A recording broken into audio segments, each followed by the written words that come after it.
I can confirm we are live streaming. Great, thank you. And good morning, everyone, and welcome to this meeting of the Finance and Corporate Services Committee.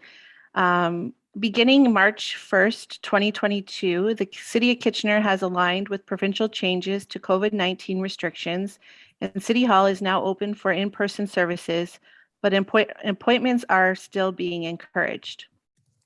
The city remains committed to safety of our patrons and staff and continue to facilitate electronic meeting participation for members of the public. Those people that are interested in participating in this meeting can register to participate electronically by completing the online delegation registration form at kitchener.ca/delegation or via email at delegation@kitchener.ca. For those who are interested in accessing the meeting live stream video, it is available at kitchener.ca/watchnow. Please refer to the delegation section on the agenda below for registration deadlines. Written comments will be circulated prior to the meeting and will form part of the public record. Okay, with that, we are going to start with our one consent item. Can I have someone move the consent item? Moved by Councillor Ioannidis. Is there any questions? All those in favor? Opposed? That's carried. Okay, we'll now move into our first discussion item, which is the Downtown Financial Incentive Program Update Facade Grant Program. And Darren Becks, Manager of Downtown Development and Innovation, will provide us with a 5-minute presentation on this matter. Welcome, Darren. Good morning, thank you. Thanks for making some time this morning to talk about our Downtown Incentive Program. Wanted to bring this update and a series of recommendations forward today. Next slide, please.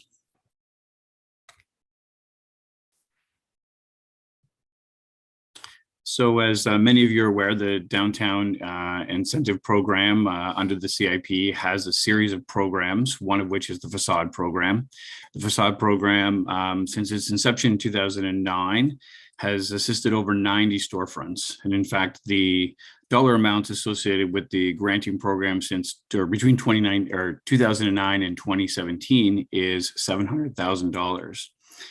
The Facade Program policy has expired in 2020 due to a sunset clause in that policy, and we are bringing forward a recommendation to have council review and re-endorse that for a 5-year term.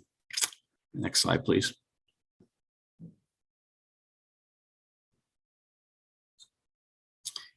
So the Facade Improvement Grant Program, which falls under the CIP, is really a program to assist business and property owners to upgrade or enhance the exterior of their business.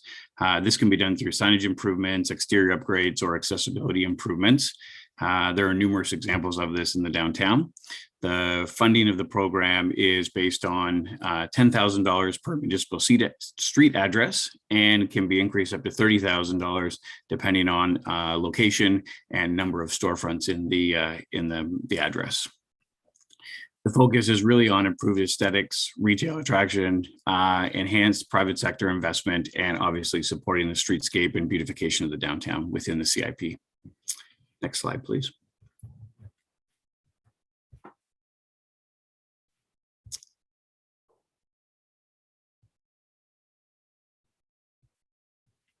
So the, we went the wrong way on the slide deck.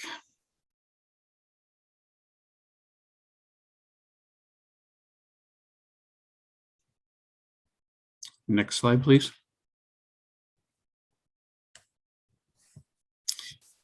So since the policy's expiration at the end of 2020, staff conducted an audit of downtown storefronts. So the facade audit included assessing over 150 DTK storefronts. And the assessment indicated that there are 40 storefronts that are in need of substantial facade or signage improvements, including accessibility improvements. Currently, there are 12 businesses that have expressed interest in that interim period, have been placed on a wait list. And should the policy be approved today, the hope is that those businesses would engage in our first round or reopening round. Businesses have communicated to us that the Motivation for the granting program and their incentive to participate really is around COVID-19 hardships, and that updating their facade and improving the aesthetics of their business are a part of their post-pandemic recovery strategy. Next slide, please. With respect to financial implications, the program does align with the current budget. In 2022, the capital budget allocation is $45,000, and in 2023, this will increase to $55,000, and there is no impact on the operating budget as this is a capital expense. Next slide, please. So our recommendations today are that the facade grant program be reinstated, with the policy being extended to December 31st, 2027 in accordance with the Downtown Community Improvement Plan. Secondly, that the policy 535 be repealed and replaced with the revised policy, which was attached to the report issued today. And that staff be directed to consider businesses that have made inquiries and registered interest in the facade grant program during the period of its expiration, January 1st, 2021 through to date of approval today, if that moves forward. Next slide, please. The facade program is the program that we would like to move forward with respect to the CIP. I would just like to note that there are a number of policies, a number of programs under the CIP, none of which are being enacted. The focus today is really the facade program. However, if council at a future date wish to enact any of the policy program policies within the CIP, that could be done through additional adjustments or policy revisions at that time. Happy to take any questions, Chair. Thank you very much for your presentation. We do have a number of questions for you. We'll start with Councillor Ioannidis.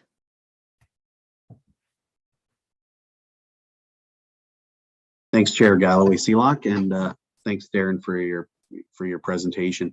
Can you explain why we went through this lapse period of between the expiration and until today? Yeah, through the chair. We had elected to, we were in the middle of recovery efforts. We were in a series of shutdowns, restarts, shutdown, restarts. We thought we would take the opportunity to do an assessment on all the programs within the CIP to find out which ones would be the most effective moving forward. Based on our facade evaluation, we determined that the facades was the primary interest of business owners. We weren't seeing a lot of inquiries early on, so early in 2021 because of the pandemic cycles. A lot of the 12 that we've received recently have all been in the last few months as people are ramping up with a reopening exercise. So the facade really was the focus, and then the hiatus was to reevaluate. Okay.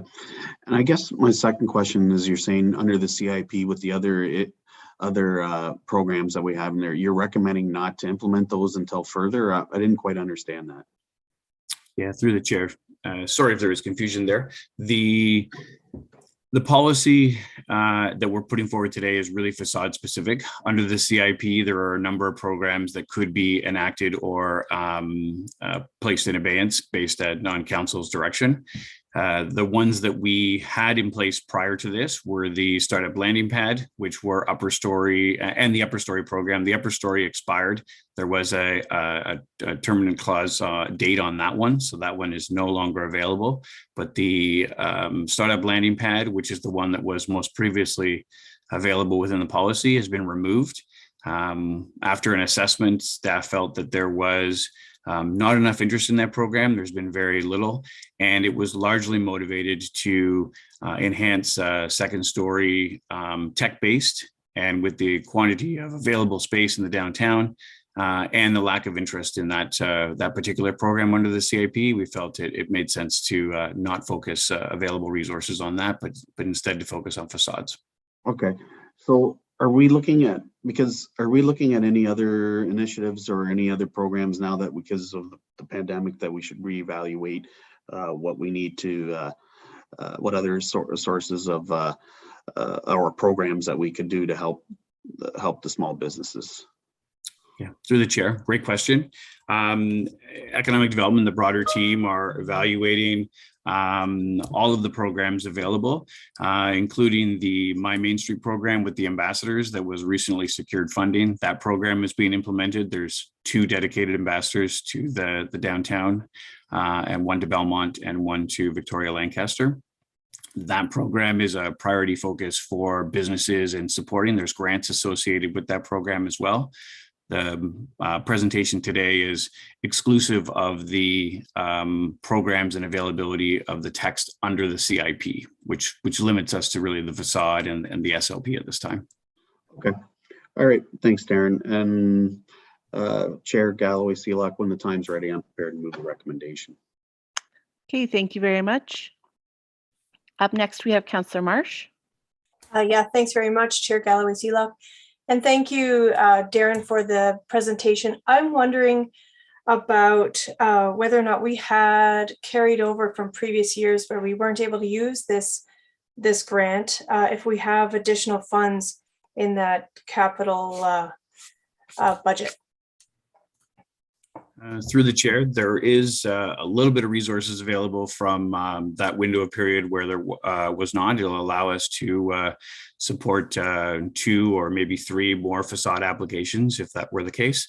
Moving forward, we would always be willing to entertain a request for additional funding if the facade program applications were to rise and there was an interest. Certainly investing in facades is an important element of our downtown.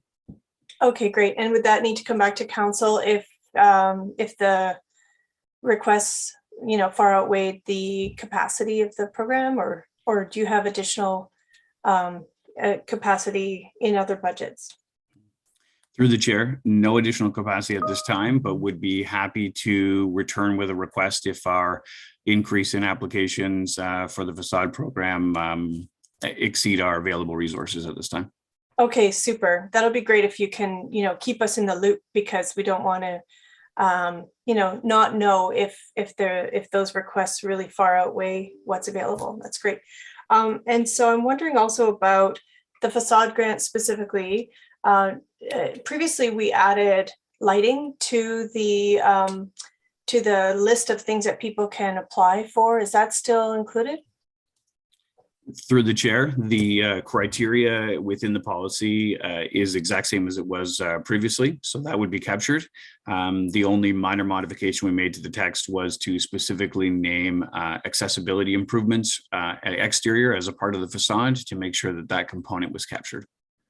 Excellent. And I guess my last question is, even if a business has been up and running for some time, is there any limit on how long a business, like how new a business needs to be for it to take advantage of these improvements?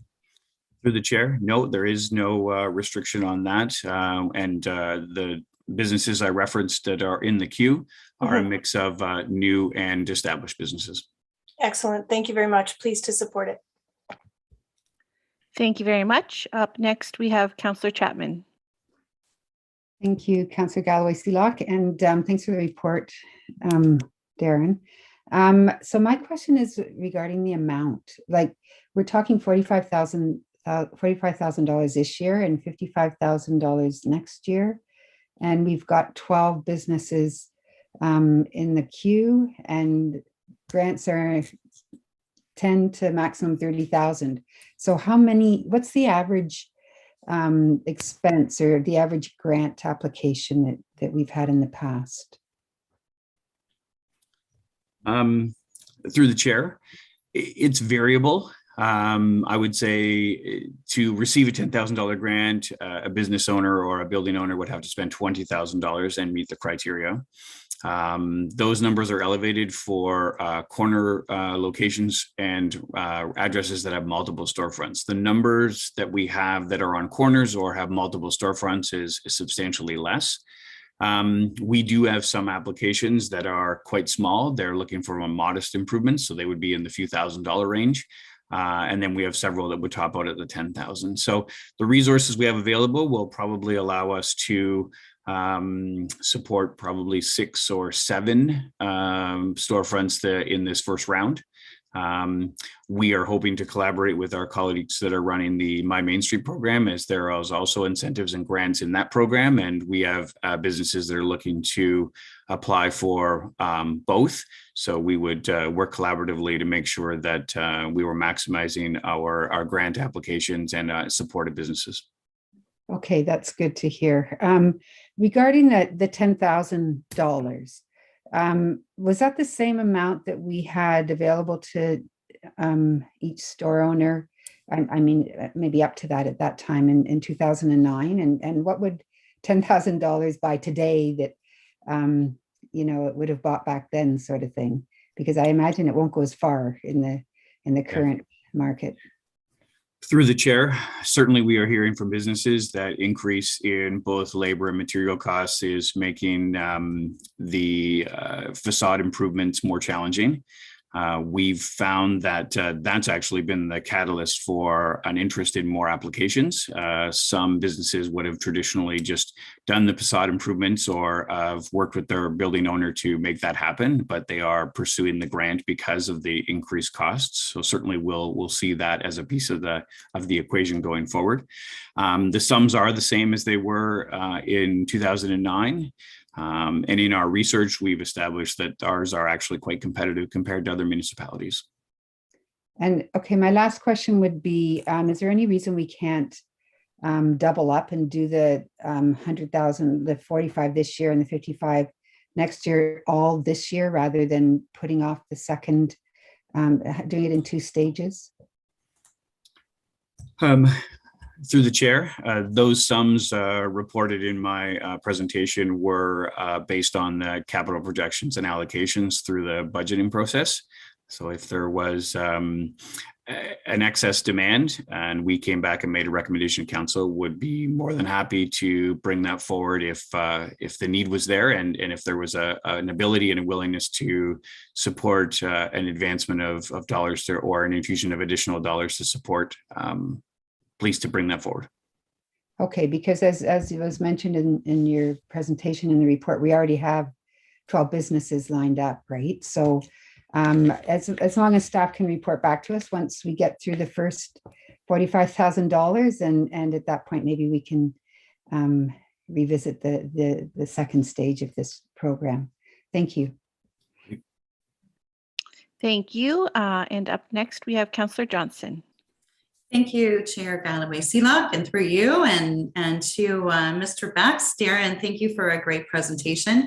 It's really great to see the pictures of refreshes that have already gone on in the downtown. They look fantastic. Like you look at that picture of Legacy Greens, it's amazing. And I actually had a similar question to what Councillor Chapman asked around maybe looking at increasing the grants. I know I recently had quotes done to do some painting in my home, and just to do my upstairs was $6,000 and up. So $10,000 as a facade and doing it as outdoor painting, let's say, it sounds like a lot, but it's really not a lot. So if there are ways of combining that with the Main Street grants and was that through the Ambassador program, Darren, or is that a different one? There's so many at the moment. Yeah, through the chair, that would be the My Main Street Ambassador program that I was referencing. Yeah. And are the ambassadors also going to, I know that there's already 12 interested parties in this. Will they also be helping identify businesses to do this then, Darren? Through the chair, yes. We've been working closely with the My Main Street ambassadors, and we've been sharing information about both this program and other supports that the economic development team have in place. And we've been funneling those to our team, keeping track of those that are interested in facades that are not a part of our 12. So moving forward with that, I would expect that we would likely have greater demand. So look forward to bringing that back to council when we have more detail. Okay, thank you. And through the chair to Councillor Chapman, I would support you if you wanted to maybe move a motion or something on looking at increasing the funding. Thank you. Okay, thank you. Up next, we have Councillor Michaud. Thank you, Councillor Galloway Seelock, and thank you, Mr. Beck, for the presentation. I'm just actually piggybacking on Councillor Chapman and Johnson's comments as well to increase the dollars for this. And I'm wondering, I didn't see anything in the report about the BIA levy, and I'm wondering if the BIA is involved in helping to finance this at all. Through the chair, this is a municipal initiative through our community improvement plan that's been established for some time. The BIA does not participate in this process or fund it in any way, shape, or form. And to just maybe add an additional point of clarification, if the allocated sums to businesses were to change and council was interested in pursuing that, it would necessitate a change in the CIP, which would be a process. Not impossible, but would be a lengthy process. So likely the option of making more funding available to accommodate more businesses is an easier step than to adjust the CIP sums. So I'll just reiterate what I said then. Can the BIA not come forward to help businesses with this through the levies? I mean, downtown has been closed down for pretty much 2 years. I'm sure businesses were still paying levies, and I'm not sure. I'm just wondering if businesses are still paying levies. I'm wondering if there's excessive funds that the BIA could help with this process to speed up the amount of businesses that can get facades. Yeah, through the chair, I'm happy to take that back and see if we could sort something out. And I see Mr. Bloom has joined the screen, so he maybe perhaps wants to add something to that. Thanks. Go ahead, Corey. So through the chair, certainly the BIA question is something we can engage their board on to see if they have an interest, and especially if we see demand. I think the point of clarity I wanted to provide was through the My Main Street program, each of the ambassadors, their challenge is to find 10 businesses to request $10,000 grant. So $100,000 for each of them. So within the downtown, that could be up to $200,000 worth of grants. The key is if they don't find businesses to apply for it, that funding stays at the federal level. Whereas the funding that we provide is a capital fund, which means if we don't spend it this year, we can carry that over to next year. So really our first priority is to get as many of these businesses in the queue applying to the federal program. And once that's exhausted, then turning to our program. So just wanted to kind of provide that clarity so even though we're starting with 45, we actually have a one-time ability this year to help them access more funding. But your points are all well taken, that if all of that gets exceeded, we will happily come back and suggest ways to provide even more. So if I could just ask one more question, sorry, and then that'll be it. This is not just within the BIA boundary then? I mean, it looks like the downtown one is, right? So we're presented today as the BIA boundary. Correct. Okay. So through the chair, the My Main Street program is accessible to all 4 of the areas, $100,000 for each of those areas, so $400,000 total. Whereas the program Darren's mentioning today is strictly the downtown. Okay, thank you. Thank you. Up next, we have Councillor Gazzola. Yeah, I'm not sure. I thought I might have heard the answer to my question. Is this grant available throughout the entire community, or is it limited to the downtown area? Through the chair, this is limited to the downtown area. The area of coverage is detailed within the community improvement plan for the downtown, which for all intents and purposes, largely mimics the BIA boundary. Is this equitable? We have a large business area along Fairway Road, probably the largest sector of commercial taxes are collected on that stretch of the road, and they're not eligible for this grant. They're not eligible for the Main Street grant. Are they eligible for anything? Corey, did you want to answer that? So through the chair, so with the program we're talking about today, it falls under community improvement legislation, which means we actually have to define an area, justify that it's an area in need of improvement, and then from that, then the municipality can then assign and develop grant programs and incentive programs. So In order to do what you're suggesting, Councillor Gazzola, we would have to identify an area and be able to justify to the province the need for improvement. So what does that mean? Can we not do that? Can we not be equitable in our dealings? Everyone's struggling, whether you're in the downtown or any other part of the city. So. Through the chair, I mean, that's the will of council, but also the province as the sort of oversight to these programs. There's no doubt there's a threshold that they would want to see to, and you'd have to be able to make sure we can meet that threshold. So there are a lot of roadblocks, but if there's a will, there's a way. Thank you very much. Thank you. Up next is Councillor Schneider. Okay, I'm going to let Councillor Singh take my place here because I think we're going to ask the same thing. Okay, go ahead, Councillor Singh. Thank you, Madam Chair. No, I better get the question right. So I was going to ask the same thing, but I appreciate Councillor letting me speak. Sorry to preamble before I ask the question. Although I do support the general, essence of trying to be supportive of businesses downtown, especially through COVID recovery. How explicit is this program that it needs to be capital improvements? Or could there be very different ways to show support for the business through a funding model? Through the chair, in this particular case, the funds allocated under this program are very specifically prescribed within the CIP. That would be a part of that application process. So in this particular case, we would be limiting grants to facades, signage, and the accessibility improvements that would be a part of a business or a frontage.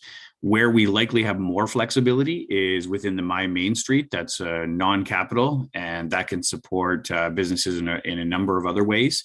So I think that's probably likely the best response to help businesses in another capacity that is not as prescribed as this particular one. So if there's opportunities to support businesses through their marketing endeavor or social media presence, that may not be possible through the stream, you're saying? Through the chair, not possible through this facade policy being proposed today. Okay, all right. I think that's where I was maybe heading, where Councillor Schneider saw some synergy in her question, where the amount that's being offered right now, it's not substantive, especially businesses having struggled during COVID.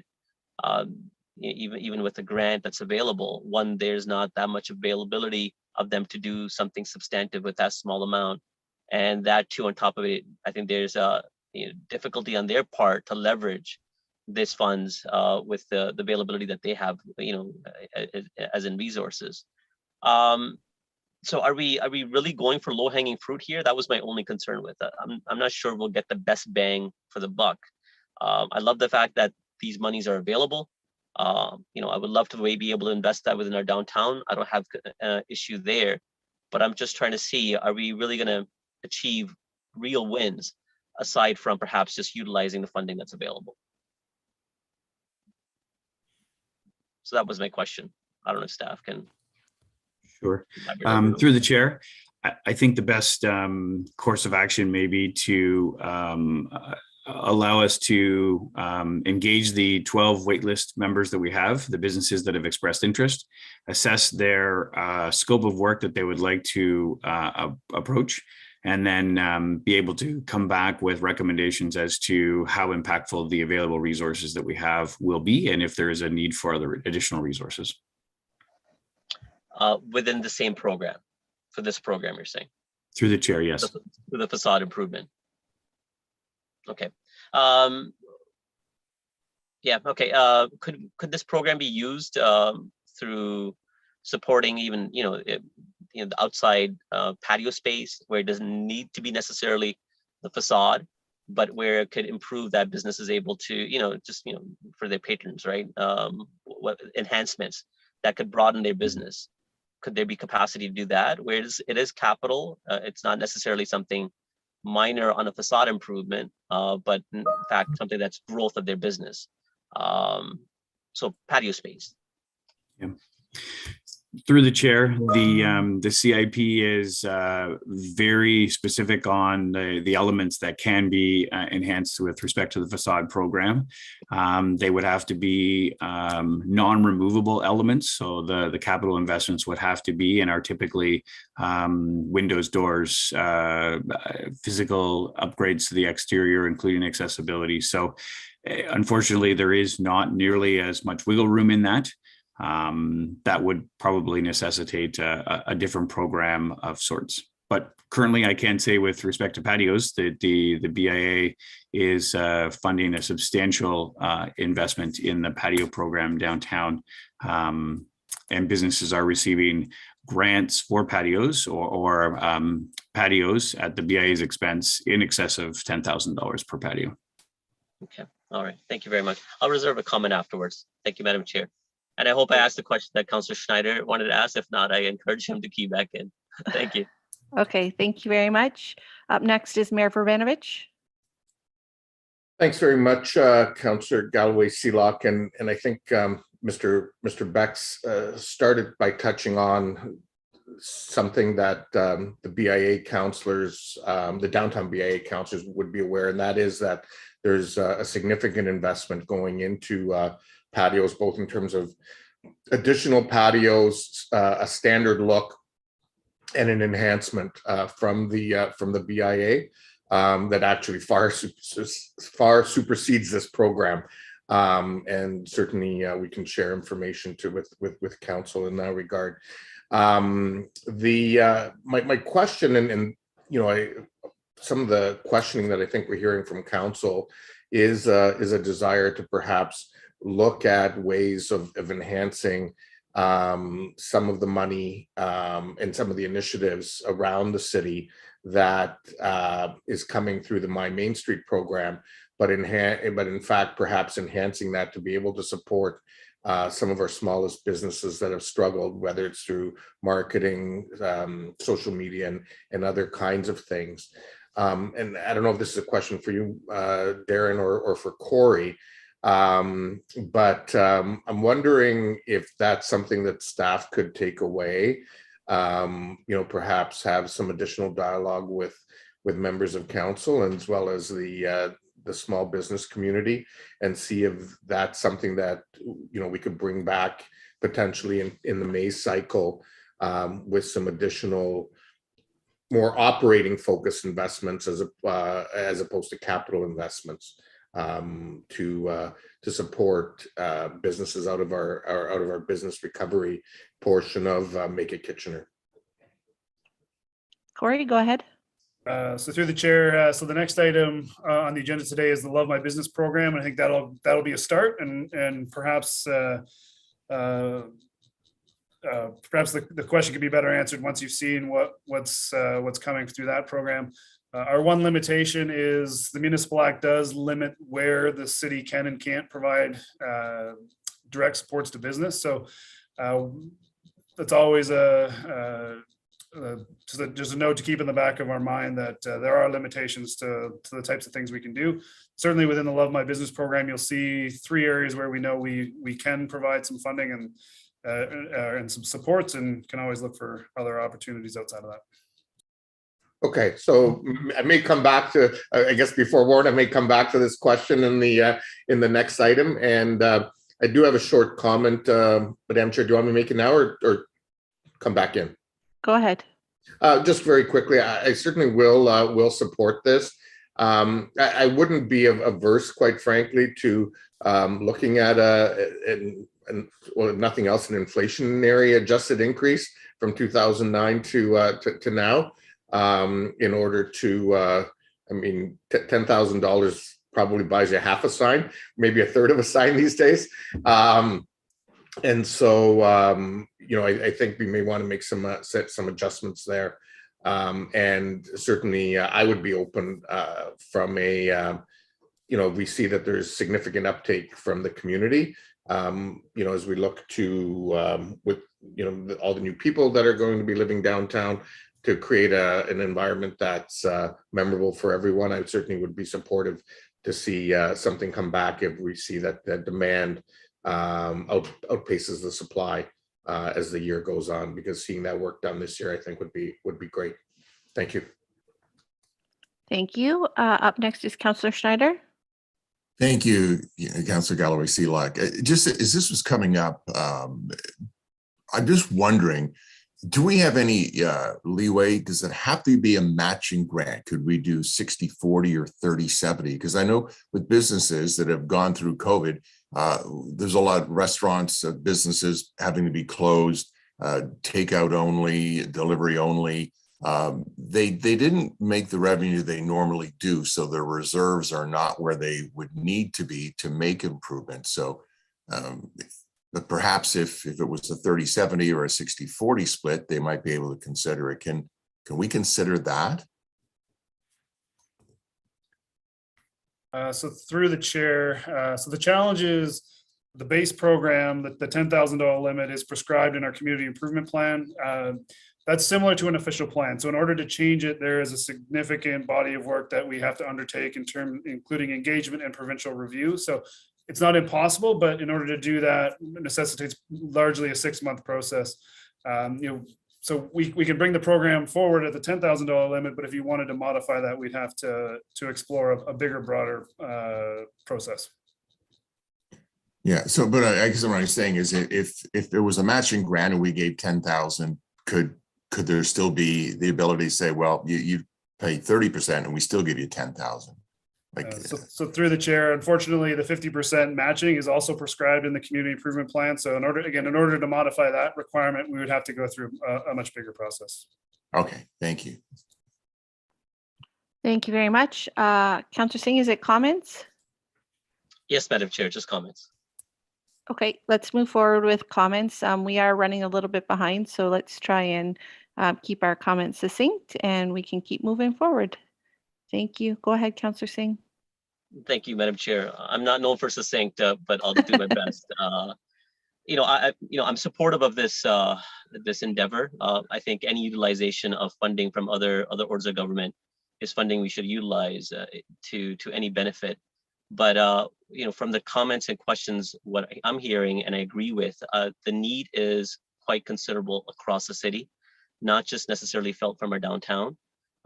So I think we do need to be broad with any program that can support businesses across. So I look forward to the next item with through Love My Business of how we can utilize that type of strategy. And that's why I'm a little reluctant to enhance this program by too much, because of that very issue, that the need is broad and we want to make sure that we are trying to be as equitable for businesses across the city that have equally felt that pain of having to go through COVID.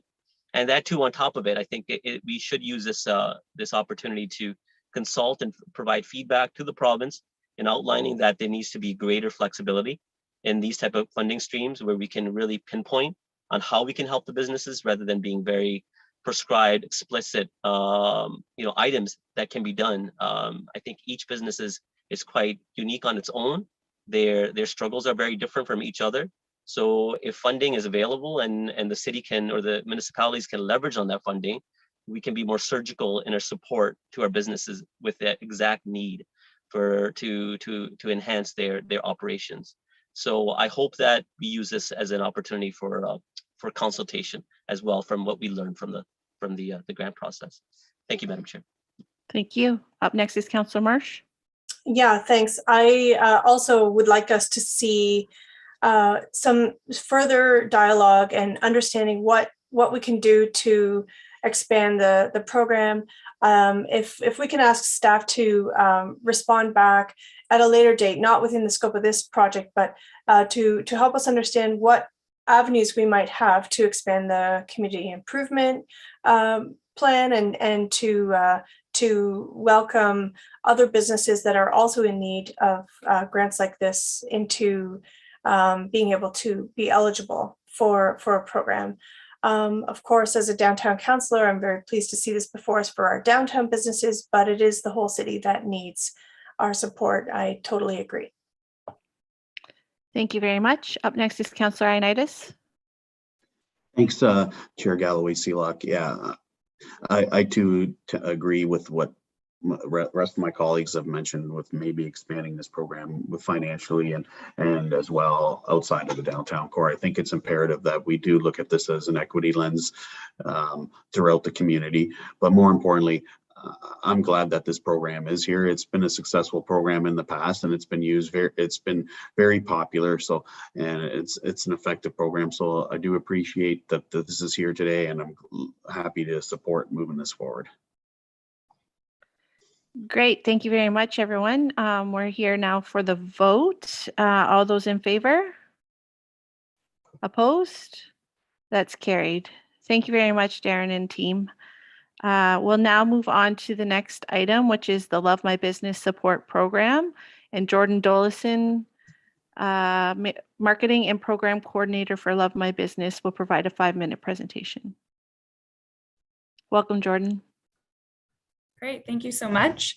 Thanks for having me here today, Chair Galloway Seelock and members of the committee.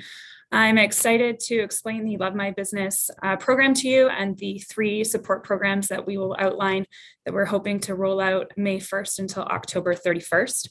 So just a little bit of background. This was approved last year as part of the Make It Kitchener 2.0 Economic Recovery Framework. And we are administering $100,000 in collaborative marketing programs for businesses in suburban Kitchener. And I'll just go to the next slide.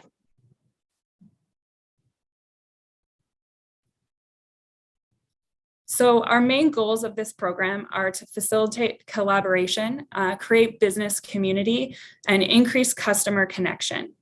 And our eligible businesses for this program are located in suburban Kitchener.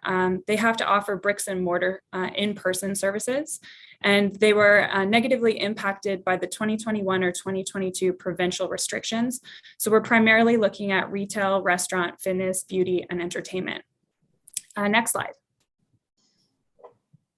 So here we have a map. So you can see it's basically all of Kitchener. So the area crosses every single ward, and the excluded areas are the My Main Street Ambassador programs that you can see in pink. So that yellow area is the area that I'm focusing on. Next slide, please. Great, so consultation. In the months of January and February, I reached out to over 50 businesses and was able to secure meetings with 20. And that included restaurants, cafe, retail businesses, gyms, hair salons, a brewery, a barbershop, and a nail salon. And I asked them in-depth questions about how things were going with COVID, and also what types of marketing methods they've been using, what's effective, what's not effective. And what we found were many businesses are interested in collaborating with other businesses. And I found that really encouraging, as this program is all about collaboration. There's a general interest in social media training and content strategies. There's also an interest in giving back to their communities through sponsorship opportunities and fundraising efforts, and a general interest for more exposure across Waterloo region.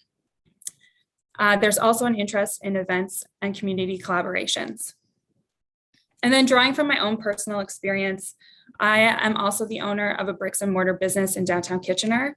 And I found COVID-19 a really interesting learning opportunity for marketing. Things that would work before in terms of drawing people into your business are no longer as effective as giving them an opportunity to make a purchase on your website, or an online booking, or an online reservation. And there's so much growth and potential in these online streams. I think there's a lot of learning to be done in the online marketing portion of this. Next slide, please. So I'm going to take you through 3 funding programs, and this will be where the $100,000 is distributed, and it'll be based on demand. So we haven't kind of allocated how much we're spending in each. So the first one is community event funding. So businesses that collaborate with another Kitchener business to host a community event will be eligible to have some event expenses covered up to $1,000. So examples could be a pop-up market, a family activity, a performer, a live music and entertainment for business anniversaries or holiday event, or workshops and educational events. And like I said before, this intake period would be May 1st, 2022 to October 31st, 2022. Next slide, please. The second program is marketing collaboration. So this is a more flexible program that would allow 3 businesses to work together on something that's not event oriented. So examples are direct mail campaign, a social media influencer campaign, or some sponsored news content. And there would be $500 per business dedicated to this. So if 3 businesses participated, they would have $1,500 that I could help them administer into telling their story across the community. Next slide, please. And our final program is digital content support. So these are advisory services and one-to-one consultations that I would offer on site at a business where I can give them more experience and mentorship in regards to things like Instagram Reels and TikTok, batch producing photos and video content, and auto scheduling content. I know that I myself and businesses everywhere are overwhelmed with the amount of social media marketing. It has gotten quite complex, but there are ways that we can learn from each other to implement more strategic digital marketing methods. Next slide, please. So following the 3 programs, I'm also working with our corporate communications team on a strategy to engage residents and get them inspired to support their local businesses in their communities. So our target audience is local enthusiasts and also e-commerce consumers open to changing their spending habits. And I know there's a lot of people who do feel guilty when they get those Amazon packages or certain deliveries to their door. And they're those people that we kind of want to see if we can switch their behaviors. So we will be creating some social media awareness through resident challenges, sharing the stories of businesses and possible short form video content. So instead of sort of like a mass buy local campaign, we're really kind of trying to be grassroots in terms of storytelling and challenges to get people motivated in this area. And next slide, please. And that concludes my presentation. I'm happy to take questions. Thanks so much. Thank you very much, Jordan, for your presentation. We do have some questions for you. We'll start with Councillor Singh. Thank you, Madam Chair. And when the time is right, I would love to be able to move this item as well. My question was more specific to the events planning or supporting events from small business perspective. It's great that we're utilizing a strategy of collaboration, and through some feedback, that's why I've always tried to advocate for, to create some more synergies. But one of the things that we had early on talked about was, through kind of that alignment of Love My Hood with Love My Business, was how can businesses integrate better with the local community as well, with the neighborhood leaders and groups. So can there be an opportunity where, or perhaps staff would be amenable for an amendment that business can not only collaborate with another business, but they can be eligible for this funding stream if they collaborate with a neighborhood association or a neighborhood group that wants to, leverage on, animating their community, but also having a business front perspective as well. Through the chair, definitely encourage that. I think there's still an opportunity for a business collaboration, and that just helps us manage the funding because we need to make some expenses, right? So if we can make those expenses, if somebody is collaborating with, let's say, a bakery, and they're also promoting coffee, and they're at a neighborhood event partnering with a local organization, then the expenses for the bakery and the coffee could be eligible. So Jordan, so my question was, again, if they're collaborating with another business, could they also collaborate with, that may be a question for other staff, not necessarily from the economic development perspective, but could they also collaborate with a community group where they can leverage on Love My Hood funding as well? So this event can be much larger and a wider scope than just perspective of that small business. Through the chair, I did have a meeting with the Love My Hood team, and they do have lots of resources that we can tap into, and we will definitely work with Love My Hood to facilitate those. So can we put that in the direction from council? So that's very clear that that's a level of support and larger funding capacity that we want to be able to build, not necessarily pinpoint exactly how many dollars need to be allocated from which program, but the fact that there can be a cross collaboration between Love My Business and Love My Hood. And I said, from the initial direction from council, that was the perspective of Love My Hood, the way I saw it. Yeah, through the chair, on page 38 of the agenda, we do have an integration with Love My Hood paragraph, and we will be looking forward to working with them on these programs. Okay, so I just ask that staff try to be more forthcoming with that collaboration and use that strategy more widely. Because I think there's strong synergies there, to more specifically because of the story creation, right? You said it, that some of the funding will also be to create, who they are, what they mean to be in that community. So if we can help create that through the collaboration of local community leaders and groups, I think that would enhance this program even further. Okay. I have another small question and a comment later, Madam Chair, but I don't want to utilize all the time now, so I can just key back in if you want. If you have another question, go for your question. Okay, with the regarding kind of support for online marketing and social media, what's being allocated? Does staff feel that's sufficient, or are we using an approach of try and see and then perhaps further broaden the program later on to see if we need to provide more capacity and funding? Is that enough? Through the chair, we will find out based on what the demand will be, but I will be working with the Small Business Center too to pull in people into various resources. There are a lot of learning opportunities through the Small Business Center in terms of online marketing. But I think this program will be a real experiment to see what the demands are in that area. And you might notice what you're saying is, yeah, they're very great. So when would that be a point in time that council will hear exactly, the feedback that we're receiving, if the amount of funding being available for each business is sufficient, or we need to broaden that program further? Like, when would we be able to get that perspective back? Because I wouldn't want it to be too delayed, especially, from the earlier item, hearing the, the difficulty that businesses are experiencing from COVID. We want to provide that support as early as possible. Mm-hmm. Through the chair, can I bring in Mr. Bloom to answer that question? Yep, sure. Go ahead, Corey. So through the chair, Jordan's intention is that as soon as, if council approves this today, as soon as she possibly can, they'll be launching the program. I would say we'll probably know within a month or a half after opening as to whether or not there's extreme interest or a lack of interest. And if so, we can certainly come back as soon as we're in a point where we know either way. We'd be happy to update council, but bring it back if we think there's a lack of interest. So if I can just help provide some direction, if you can receive it, through the summer months, or at least part of the before the 2023 budget becomes closer to finalization, so that we can try to build any further funding capacities into next year. I think that would be helpful to guide the next budget process. Okay, thank you very much, Councillor Singh. Up next is Councillor Michaud.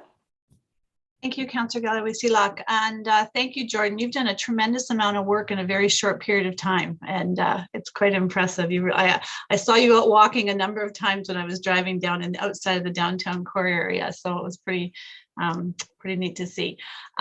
Just a question I have, just out of curiosity, actually, when you were doing all your studies with the independent businesses, and did you notice any difference in the ones that were the businesses in the strip malls as opposed to the smaller independent ones, with their needs, or willing to collaborate, I guess?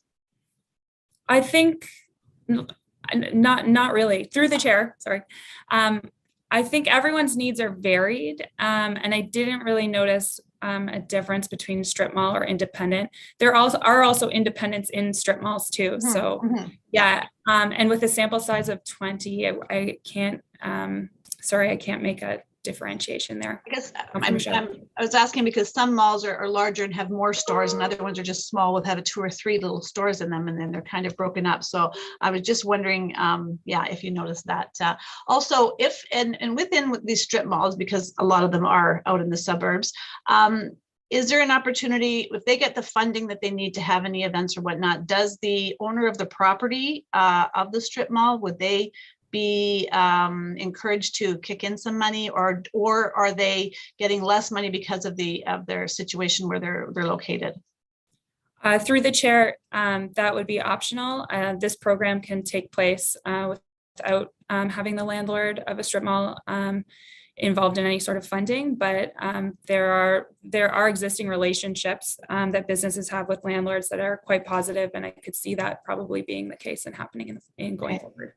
Thanks. And I do like Councillor Singh's comments with regards to the neighborhood associations. If there's any way to create synergies there, because I think that the strength of neighborhood associations in the communities is very prominent, and I think that they could really help the small businesses and vice versa. So I would like to see some collaboration there. Thank you, Jordan, again for all your work.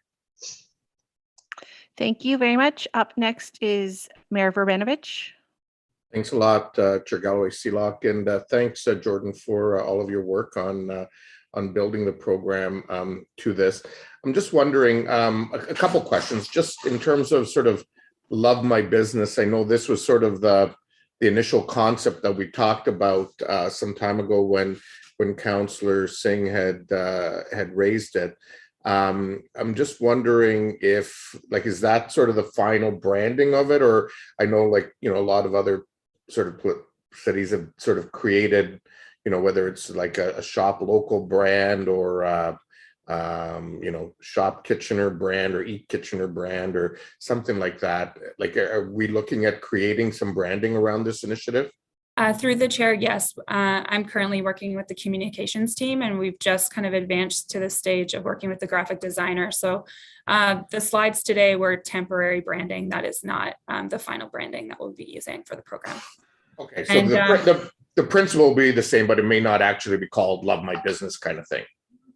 Through the chair, we do plan to call it Love My Business going forward, yes. Okay. So yeah, that's why I guess the only thing I would think about is if that actually makes sense, or something that actually brands it and links it a little more to Kitchener and makes it unique might be good.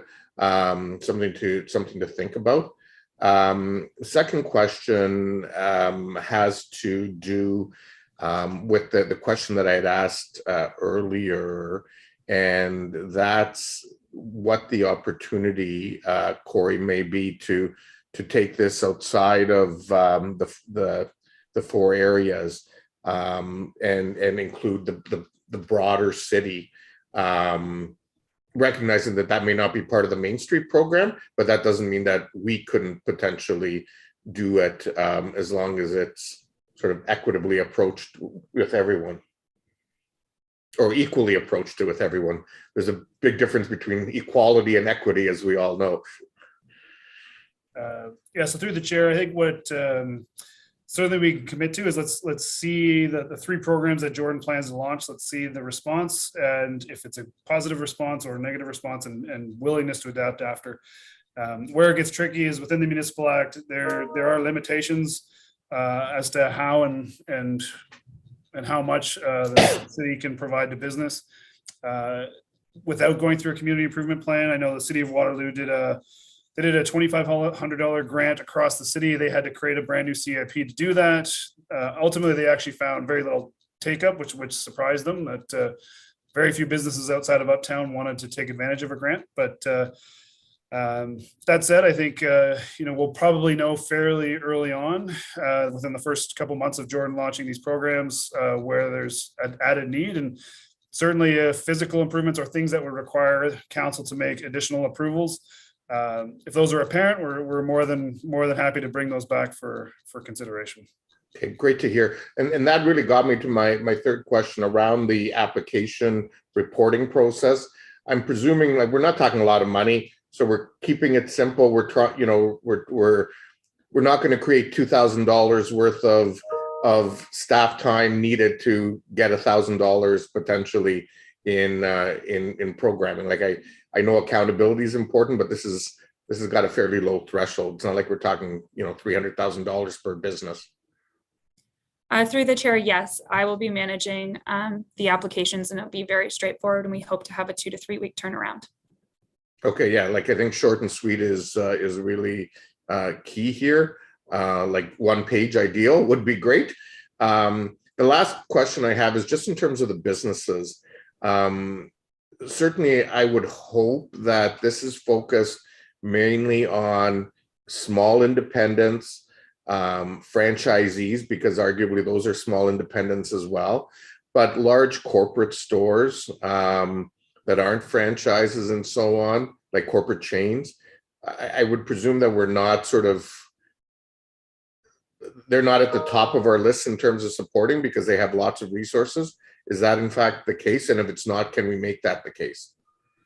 Through the chair, my intention is to target smaller businesses, but we are also trying to be inclusive. So I will consider an application that comes my way if it were to come my way. Yeah. Okay, so I guess maybe staff can just take that away. Like, I'm just cognizant that, in all due respect to, your neighborhood Zare store, your neighborhood Bay store, or whatever, those large corporations don't need $1,000 from the city. It's different if you're a small franchisee that, owns a Timmy's or something else, but all the large corporate ones, I'm not sure they need that same degree of help. Through the chair, the money wouldn't be going directly to the business. It would be managing the expenses. So, if we did have a plaza with a large corporate chain that partnered with some other independents and a community group and a performance artist, the money would be going to the expenses. So there would be some possibility for some flexibility, but I agree. The main targets of this program are smaller businesses that are in more need. Okay, great. Thank you. Thank you very much. And up next is Councillor Johnson. Thank you, Chair Galloway-Seelock. And Mayor Verbanovic just asked a question that I had wanted to. I do have comments. Are you okay if I do my comments now? Yeah, go ahead. Okay, thank you so much. And first of all, I'd like to just give a shout out to Councillor Paul Singh, who has worked very hard and whose initial idea was around Love My Business. And I absolutely love this. I love the collaboration that's happening around the table right now as well. And Councillor Singh wanted to just say, I love your idea of working with the neighborhood associations or community groups around this as well. I have been working with a small group of leaders in one of my neighborhoods who are actually not part of the neighborhood association, but they had an idea where they wanted to partner with a local elementary school. They were interested in getting trash cans actually placed along a main street in our ward, and the kids from the public school wanted to paint them.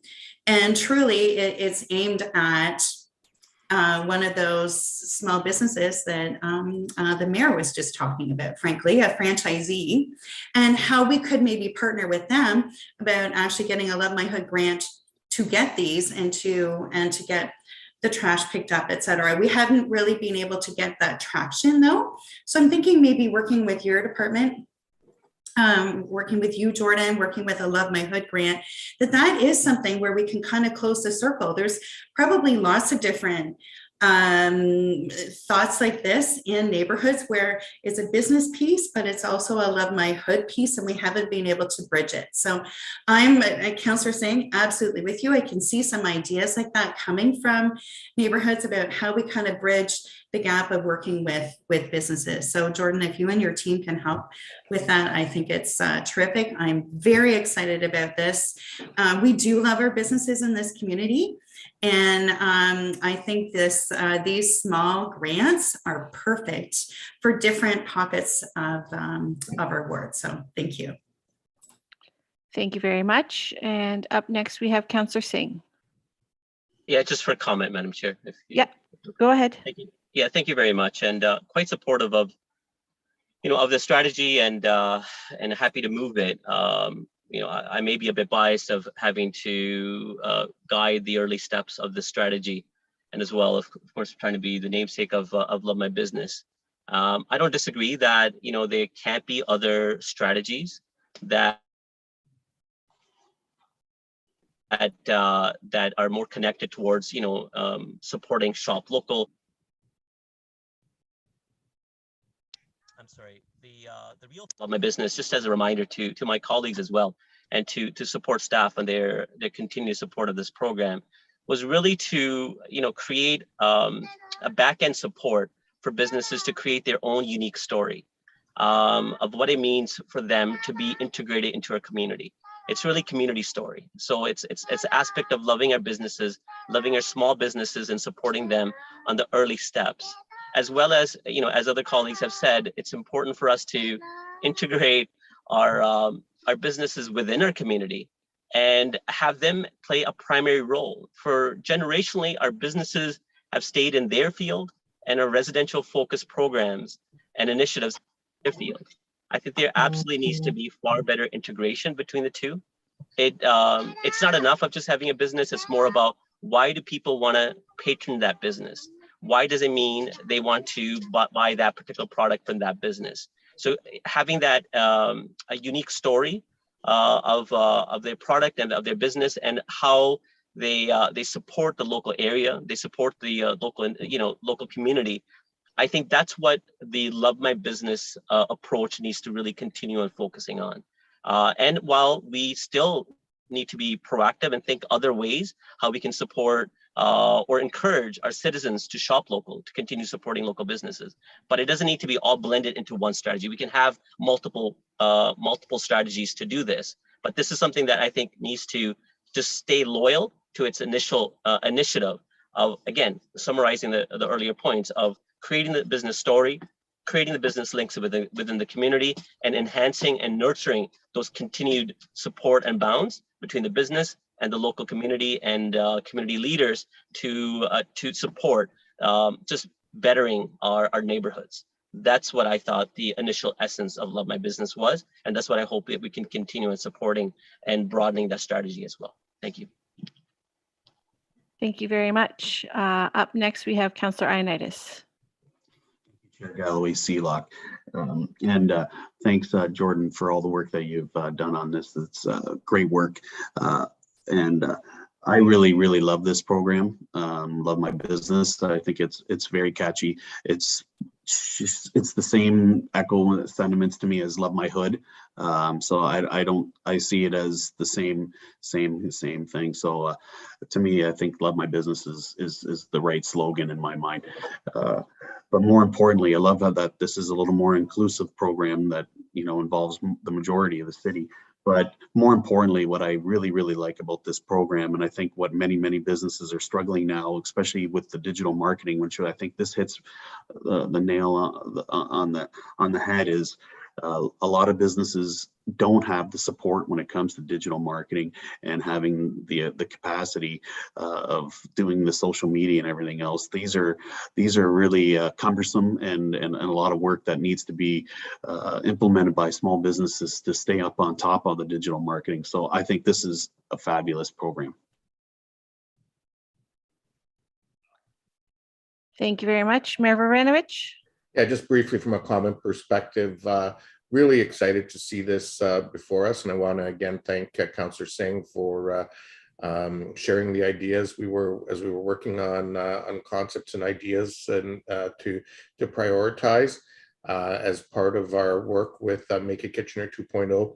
Over the last week or so, we've had an opportunity to, the Greater KW Chamber has been organizing meetings with the provincial leaders in the lead up to the provincial election, and have met with 3 out of the 4 so far, and have been referencing the work that we as a council collectively have done, both with the original Make It Kitchener and then in the midst of the pandemic with the new Make It Kitchener 2.0 and its prioritization on business recovery, as well as our focus on some of the other areas, including health, creative media, and so on. And I think the steps that we have taken with things like our patio program during the summers, this initiative now that Councillor Singh raised and others is really important, and I think has shown our commitment towards the breadth of small business needs in our community, particularly after the last couple of years. I know we've all been trying to do our thing and encourage people to eat local and shop local, and I mean, I've been at different points sharing stuff on weekends as, kind of, the weekends were made for Michelob, and I've said weekends were made to eat local. I kind of used over the last little while, and I think there's so much more that we can do. And one of the simple things, even to sort of open this up to a broader group of businesses, like if we're doing training sessions on how to do social media, you get in sort of some top-notch social media person like Amber Mack or someone in and actually do a webinar, but make it available not just to the people in the Make It Kitchener group, but maybe other small businesses and in a broader part of the community that want to sign up. And those are easy ways of maybe growing that as you, Jordan and Corey, think about that going forward. But really exciting, and I know it'll make a big difference for many businesses. Thank you. And then up next, we have Councillor Schneider.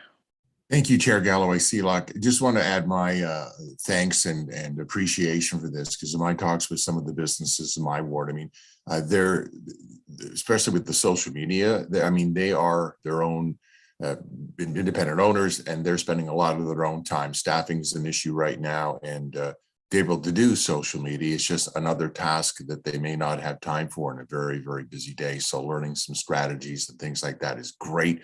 I love the collaboration with businesses. I've had situations where some local businesses that help the neighborhood group putting on an event. So any way that we as councillors can be connected to that, or connect our neighborhood groups to these businesses that might want to help, I think is just fantastic and builds a lot of community. So thanks for this. Thank you, everyone, for your comments and questions, and thank you to staff for their hard work on this program. With that, all in favor? Opposed? That's carried. All right, thank you very much. We'll now move on to our next item, which is the Affordable Housing Development Charge Waiver Policy. And Andrew Ramsarut, Social Planning and Affordable Housing Lead, and Ryan Hagee, Director of Financial Planning and Reporting, will provide us a 5-minute presentation.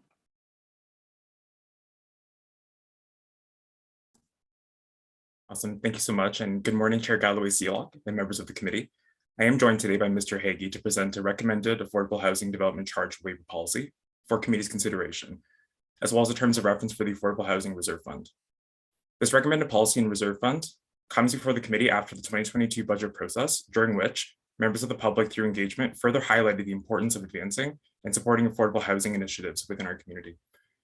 At that time, staff was directed to set aside $2 million into reserve fund to create and establish DC waiver policy.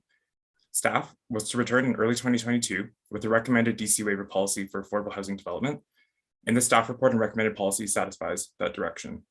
Next slide, please. So to set the context in which staff's recommendation was informed, work on Housing for All began in late 2019 with the significant advisory committee work and large-scale engagement with the community beginning in January of 2020. So through engagement with the development industry, and most importantly, the nonprofit development industry, a number of financial barriers associated with city fees were identified. Further, during the engagement process, the public largely saw providing waivers, subsidies, and incentives to help support the creation of more housing opportunities as within the city's roles and responsibilities. The establishment of an Affordable Housing Reserve Fund to support housing initiatives was one action under Priority 6 of Housing for All, and that was a result of this feedback that we heard, and is also within the Municipal Housing Toolkit. Through advisory committee meetings, of which local developers and housing providers are members of, providing relief from development charges, especially to nonprofits, were identified as one way the city could help remove barriers to building more housing. The waiving of DCs for affordable and supportive housing units were identified as having a significant impact on project viability. This recommended policy and actions within the strategy will help us get closer to our housing targets, and will have a direct impact on people experiencing homelessness and housing instability. Further, it will help support our goal in supporting the region and ensuring everyone has a place to call home. So now I'll pass it on to Mr. Hagee to provide an overview and summary of the recommended policy. Thank you. Next slide, please. So the proposed policy would waive 100% of DCs on the city side of things for qualifying developments. The policy would be applied by taking funding from the Affordable Housing Reserve and placing it in the DC Reserve at the appropriate time through the development process. The proposed policy is also retroactive back to January 1st, 2020, so that we're capturing the properties that would qualifying properties that were being developed during the Housing for All strategy discussions. If approved by council, this would benefit 135 units that were under development over that time at a cost of about $965,000. Next slide, please. The definition of what kind of properties would apply is consistent with what we're seeing in the legislation. So it would be available to nonprofit housing developments that are defined in the DC Act and its associated regulation. Also, any of the properties that we would be able to get this, the only other restriction is that they cannot get any other kind of financial aid from the city in relation to that specific development. So for instance, if we provided land or grant or some other a loan that has not been repaid, they would not be able to qualify to get the DC waiver, as we've already given financial aid in some way, shape, or form to those kind of properties. Next slide, please. Just finally, as we're looking through and developing the policy, we think that having consistency is a strong key. So in the proposed policy, we see that it's consistent with the provincial definition of nonprofit housing. It's something that is defined specifically in the regulation related to the DC Act, and that's what we're using for ease of interpretation. It's also consistent with a policy the city's already approved related to DC interest rates and deferred payments. It's a definition we've already used. We're seeing that the policy that is being proposed by staff is consistent with a recommendation from the Ontario Housing Affordability Task Force. As well, it's consistent with the feedback that was received through the Affordable Housing Strategy consultation from the industry that is developing these kind of properties. So we're proud to bring this piece of policy work back to council for consideration and potentially approval today. That ends the presentation, Madam Chair. Thank you very much for that presentation. We have a number of questions lined up already. We'll start with Councillor Ioannidis. Thanks, Chair Galloway Seelock. I would like to declare a conflict, as I work for a charity, a nonprofit that is with affordable housing. Okay, thank you very much, Councillor Ioannidis. Make sure that you fill out the appropriate paperwork that goes with that. Up next, we have Mayor Verbanovich. Thanks.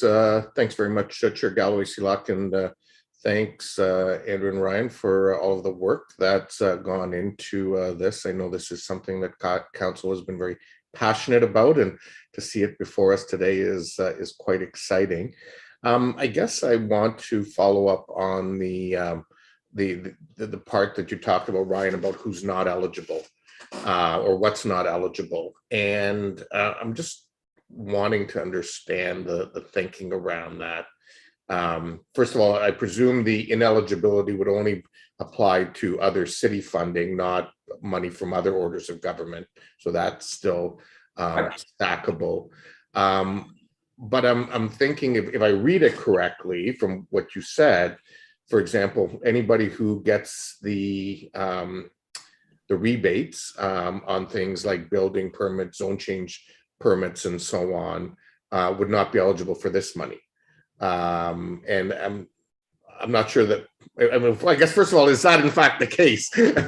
So no, that's something that's available to all. So we were not considering that. It's more the, I guess we could define that better in the proposed policy to say that that's not included.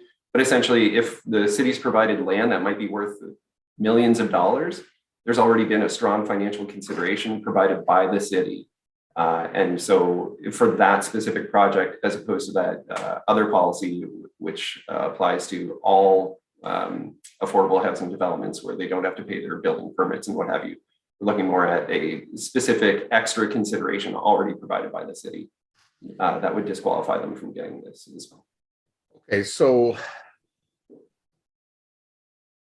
I guess I'd be interested in hearing some thinking from others on that piece. I guess I would. I mean, part of me gets it because there's only limited resources and we want to make sure it gets around. But sometimes, particularly for certain kinds of housing projects, actually providing the land and the DC is what's going to be necessary to actually make it happen. And so, yeah, I mean, I'd be interested in hearing some more discussion around that. And maybe the answer is, is eligible for the larger of the two amounts. And maybe there's some option where, if it doesn't meet, or if in fact it wouldn't get one but would get the other, but it's key for the project, where that kind of situation could be brought back to council to decide on an exemption on a kind of one-off. Is that something that potentially could be built into the process? Yes, through the chair, I suggest that we can do whatever council wants in this space.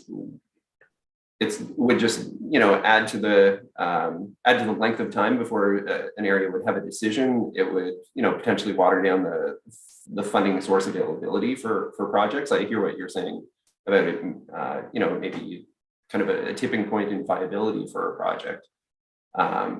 The other thing, if we go that route and have exemptions or what have you, I just expect that if I were trying to build that kind of development, I would want to go to council and say, okay, well, I think I'm different than the norm. I want, a number of any money that I would be able to get. And so we're going to get into a predicament potentially where any affordable housing development would want to get the waiver, even if they had any other kind of financial consideration from the city.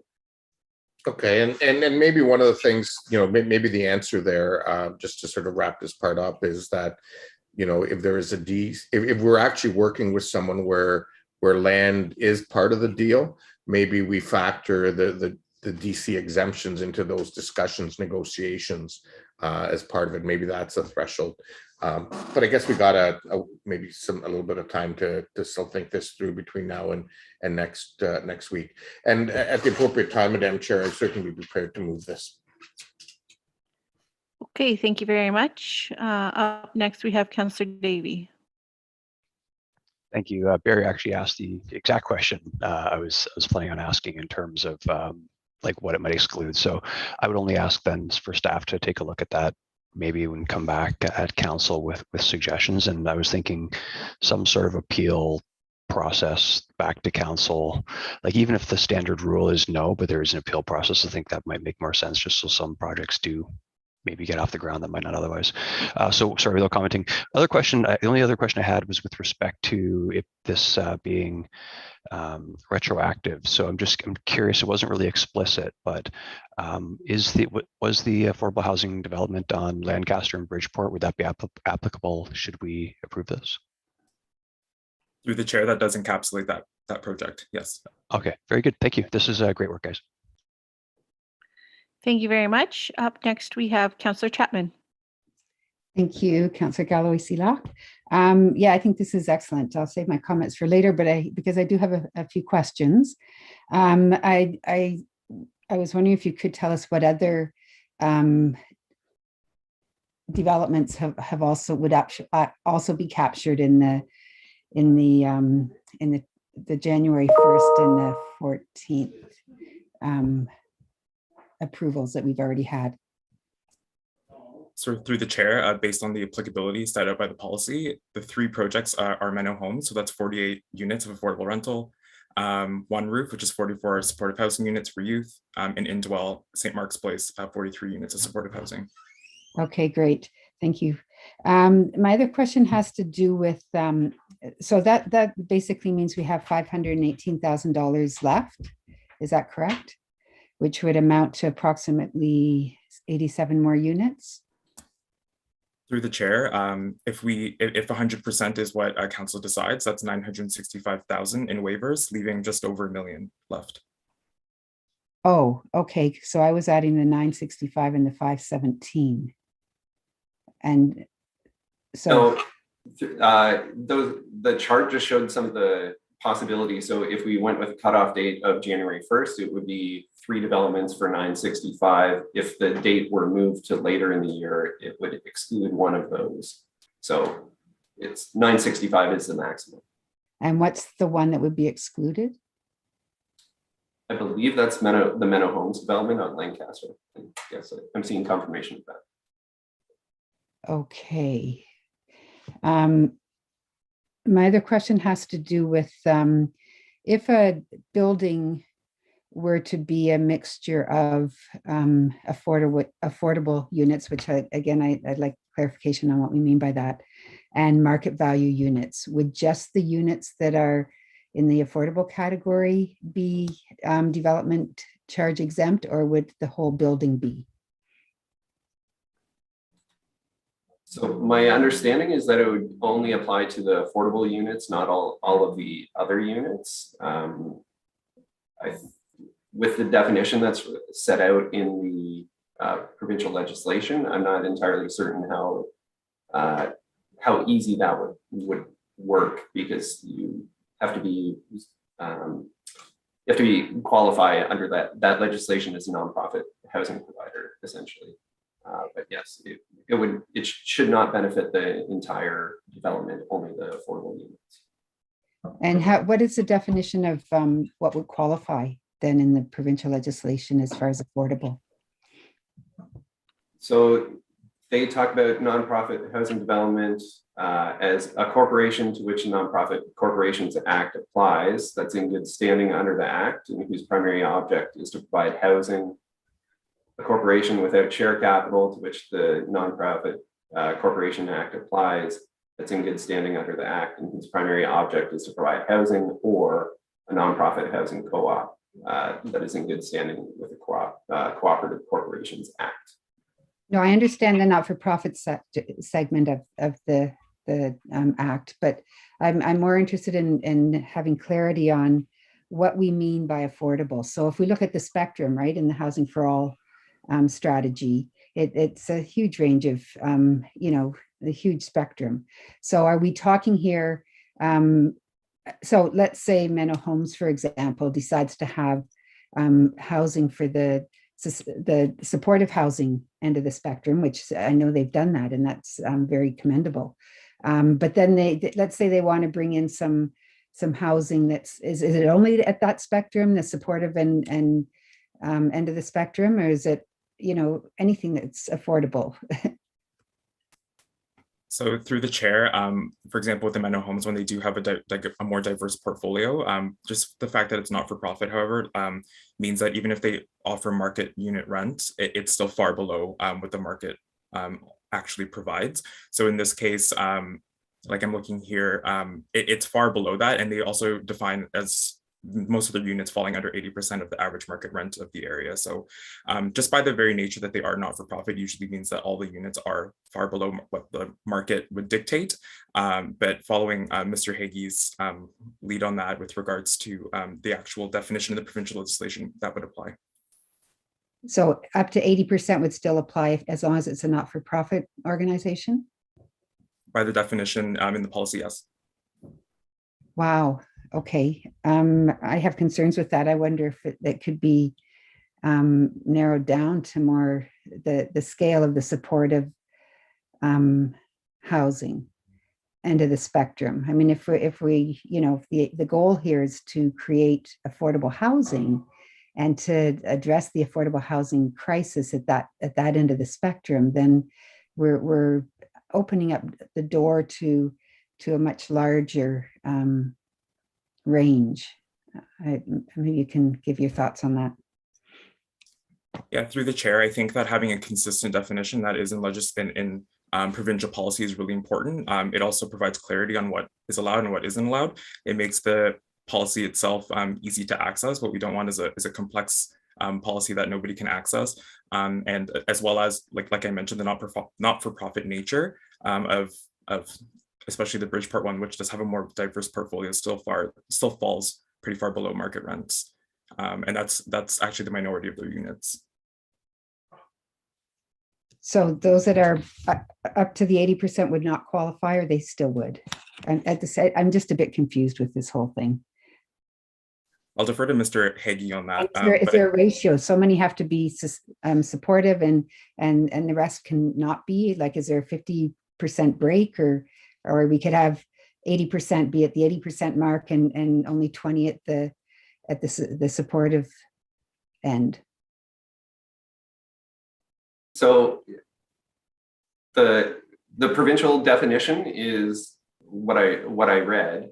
I'm not in that business, so I'm not sure exactly what ratio or mix you need in order to qualify for that. We specifically have gone with the provincial piece because as we define things down or change things, it becomes what definition of market rent do you get into, it can be sliced and diced, and there may be a difference of opinion in that regard or whatever. So we have just simply gone with the provincial legislative definition. And if you qualify for that, you would qualify under it for in our interest policy for a 20-year deferral of DC payments and what have you. We've just gone with that standard definition, which is able to be understood by the people that are applying it and in the building division, and not wavered from that.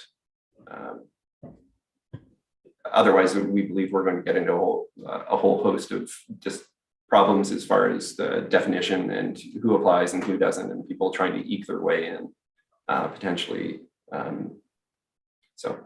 Okay, Councillor Chapman, if you have any other questions, you're going to have to queue back in. Mayor Varanovich, did you have a point of clarification?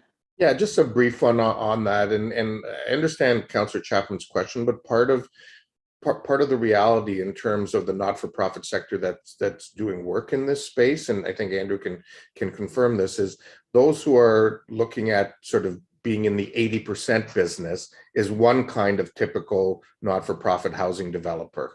And they generally, but not exclusively, won't do things like supportive housing because there's so much more involved with there in terms of the continuum of care and all those kinds of things. Whereas those who are in supportive housing may in fact do both because they want to be able to provide a continuum of options for people to move from one space to another. And I don't think we want to start limiting, and you know, I think staff's point is a good one in terms of using those provincial and federal definitions. Thank you, Chair Galloway-Seelock. Okay, thank you. Up next is Councillor Singh.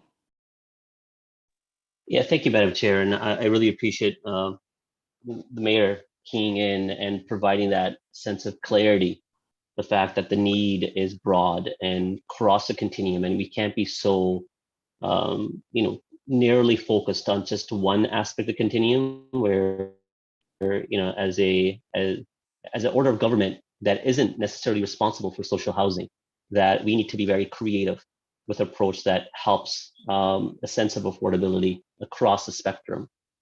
So regarding that mindset, when a developer is a mixed-use development, and there's eligibility for a DC exemption, at a point in time that they choose not to carry on that unit, if they continue retaining in their ownership, say as a rental building, would they be required at that point to pay DCs? Say, for example, under the federal government CMHC program, a developer can have funding availability or financing based on a 10-year model.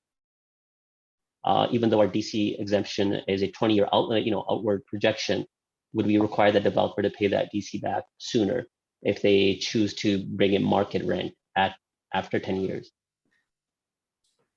Through the chair, that's not contemplated within the policy as it's currently established. If we wanted to put in that kind of wording, that would be, I think it's fairly easy amendment.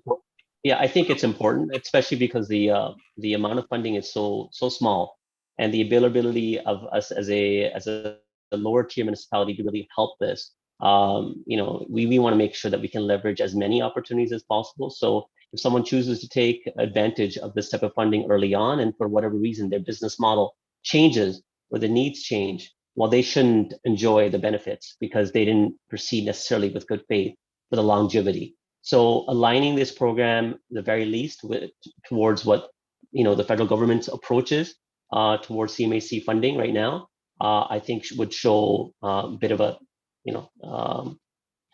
correlation, as a strategy approach. So I think they should be a payback if after a certain period in time.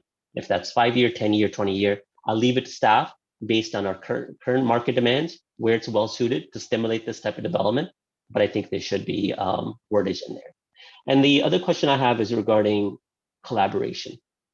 It's great that we're stepping up to the plate. And I got to say to staff, we're really knocking it out of the park when it comes to love my business, when it comes to, Main Street facade improvement, when it comes to, supportive housing. We are stepping up wherever we can with very small dollars to help our businesses and to help our citizens towards affordable housing. Where are the other orders locally? Where's the region in this? Where's the school board? Yes, we're having support from the province and the federal government. But where's the region in this? And how much have we advocated for them to align their DC exemption towards what the city is doing? So through the chair, there is a broad scale pan-regional collaborative group working on regional incentives. So ensuring that the region and the municipalities do align to make sure that there's no confusion, but also efficiencies so that when projects do move through the pipeline, they are receiving the maximum amount of benefits. The region also does have a DC waiver policy. I'm looking here since 2002, and it's for council approved affordable housing projects, and it's usually tied to RFPs. So they do have their own. So if the city did do this, they would be complementing that program. And with regard to the school board, that's a conversation that we can have. That is an action within the housing strategy to have those collaborative conversations when they do arise. But those conversations are happening, and we are collaborating on those fronts. So I think we need to have that advocacy, very strong advocacy early on. But with the region, can we align our program or ask the region to align their program more in line with what our strategy is? So they can have a lot of other funding streams and a lot of other funding models, right? Again, they have a lot more dollars available to them as well. But with the specifics amount of that we're setting aside, could we ensure that there's clarity in language? So as a developer, when they're looking at this and saying, okay, it's going to be a mixed market and affordable housing development, that they know exactly the full benefit that they can, and they can be perhaps further stimulated to integrate more affordable housing units as a part of their development, as opposed to just knowing that what the city is willing to provide very clearly, and perhaps maybe if the region is going to complement that as well. Can we ensure that the region commits strongly towards our strategy so that we can say, yes, right off the bat, there's a city and regional exemption on the affordable housing units? And so through the chair, as those conversations are happening right now, that is definitely a point that city staff can make as a point of advocacy as well, just to be clear on that. But there is a collaborative relationship there, and those conversations are going to happen. Okay, I think council needs to hear back. Just very quickly, just one last question. When you have a development where, it's a condo development that's market, but a not-for-profit organization chooses to buy in because they just want to build a larger capacity of units. And I think that's a good strategy to have in my mind, because I think we're building better integrated affordable housing units throughout the stream of development, as opposed to having a specific building that has all affordable housing units only. I think it just creates a better equitable community that way. Could they then be eligible for an exemption or payback of the DC if they buy into a unit and they could get the DC exemption back? And that way helps their ability to purchase in as well.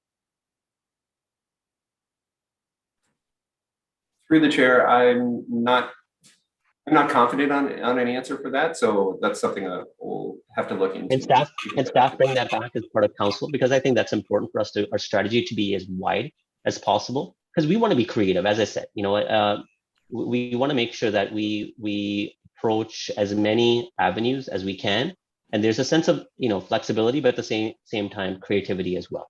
So I'll leave it to staff and see how we can integrate that as well. Okay, thank you very much. We're now going to move on to Councillor Marsh. Oh, okay. Oh, go ahead. Sorry, I thought I had Councillor Marsh in first, but Councillor Michaud, if you want to go first. I'm very quick. I'm just declaring a conflict of interest as I also work for an affordable housing nonprofit. Okay, thank you. Sorry I didn't get to you sooner. Up next, Councillor Marsh, go ahead. Sure, thanks.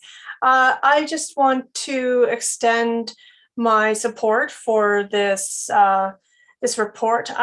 I'm really pleased to see that staff have brought it forward now, and yet it's only for this year, right? It's only until the funds run out, and it looks like if we retroactively apply this to projects that have already been built since 2020, I think that we are going to see an additional need. And so I'd like to suggest an amendment that staff be directed to include the means for an affordable housing reserve in future budgets, and to recommend the source of those funds. And I'm just wondering if staff can comment on that suggestion. Sure. So through the chair, the policy would be permanent, but you're right, the funding source is only temporary. So it was one-time funding that was set aside. We actually did have a bit of a discussion about it through the 2022 budget, about, you know, if there was deemed an ongoing need for this funding, that it would be essentially a tax rate increase. During the 22 budget, council did not decide to allocate any ongoing funding to it. So if that's a desire, that's something we can definitely look into for the 2023 budget, or for council's consideration. Also in the report, it does talk about the provincial policy potentially, that there may be interest in the province instituting some kind of waiver. If that were to happen, there would be no need for the city to fund it. But the way things sit right now, correct, we have $2 million today. If this gets approved, 965 would be provided to the qualifying organizations already, and that would leave about $1 million with no ongoing funding source available. Okay, so perhaps it's more just a direction to staff to bring forward an issue paper for budget 2023 to update us on how things have gone so far with implementation, and recommendations for next steps for the future council to deliberate on. Sure.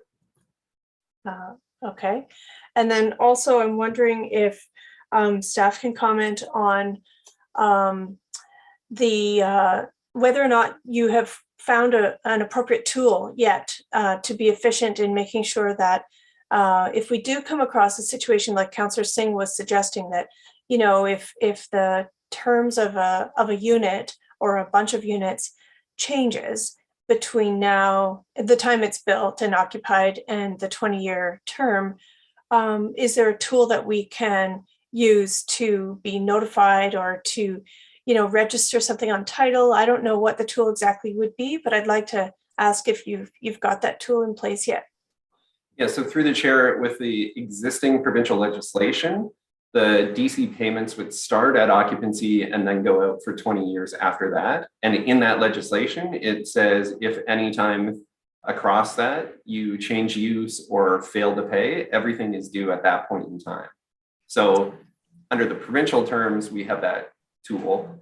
I'm just not sure that that would apply in this. If we approve this policy, if we're waiving them, then there's essentially nothing that is due. So I think we would have to put something in the policy, you know, essentially to mirror that wording. If we were to say, okay, and if you change the use in the next 20 years, you would have to pay back the DCs or something along those lines. So yeah, so are you able to implement that between now and council? Like, are we able to get that going now? I think it will be, you know, cribbing some of the word from the provincial legislation and applying it to our policy. Okay, great, thanks. Thank you very much. Up next, we have Councillor Gazzola. Ryan, I'd like to clarify that the region is involved with this also. Then it's not just a City of Kitchener DC chairs that's being waived. Is that correct? Through the chair, they do have a program for council approved developments. Yes. So they would be also participating in this, and the school board's not?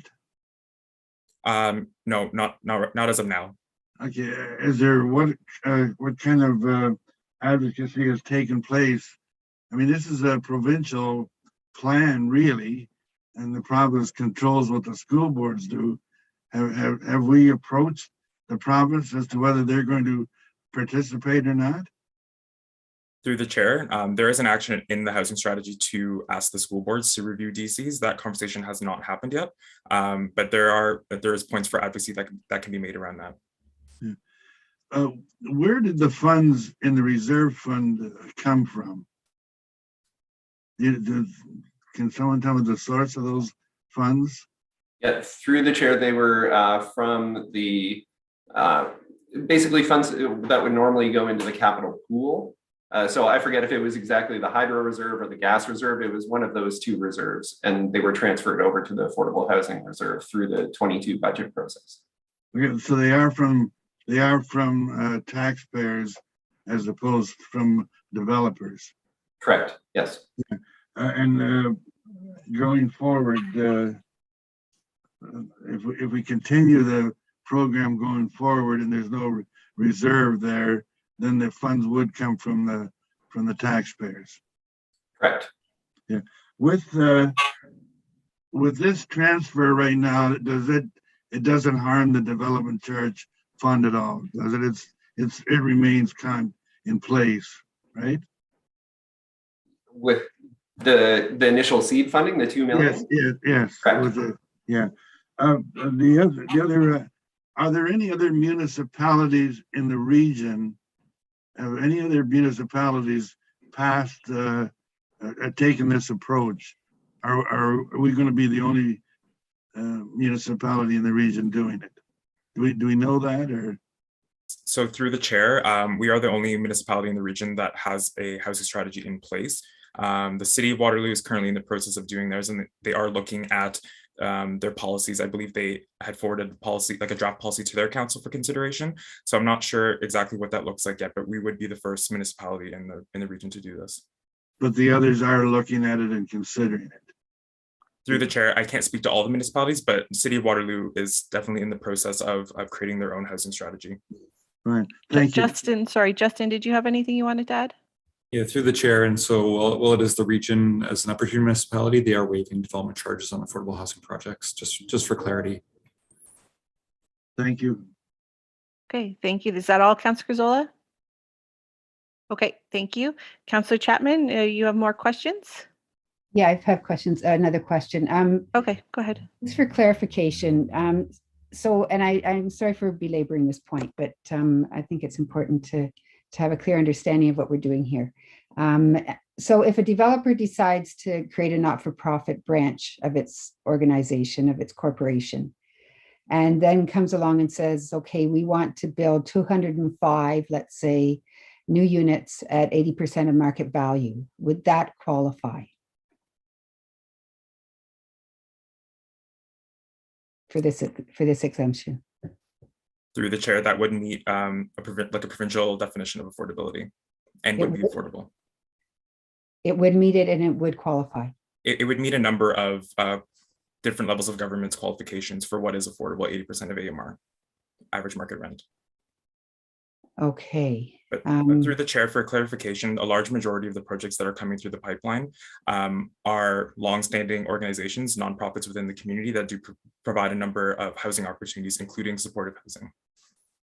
No, and I understand that. And I think that the intention is to continue to support the ones that we're currently supporting. And I think that's very commendable. I just have concerns about, this other scenario, which because I hear talk of attainable housing all the time from developers, right? So simply by turning a branch of their corporation into that not-for-profit, which is quite simple to do, and building attainable housing, then I do have concerns about that. I also noticed that in the policy application, there is no, it talks about not-for-profits organizations, but I don't see any reference to, it talks about the Affordable Housing Fund, but it doesn't refer to affordable housing as the qualifier for this exemption. I'm wondering if there's a reason that is not included in the policy application itself. Through the chair, I think affordable housing has, I haven't heard a firm definition as to what that affordable housing is. I think there's different thoughts to that.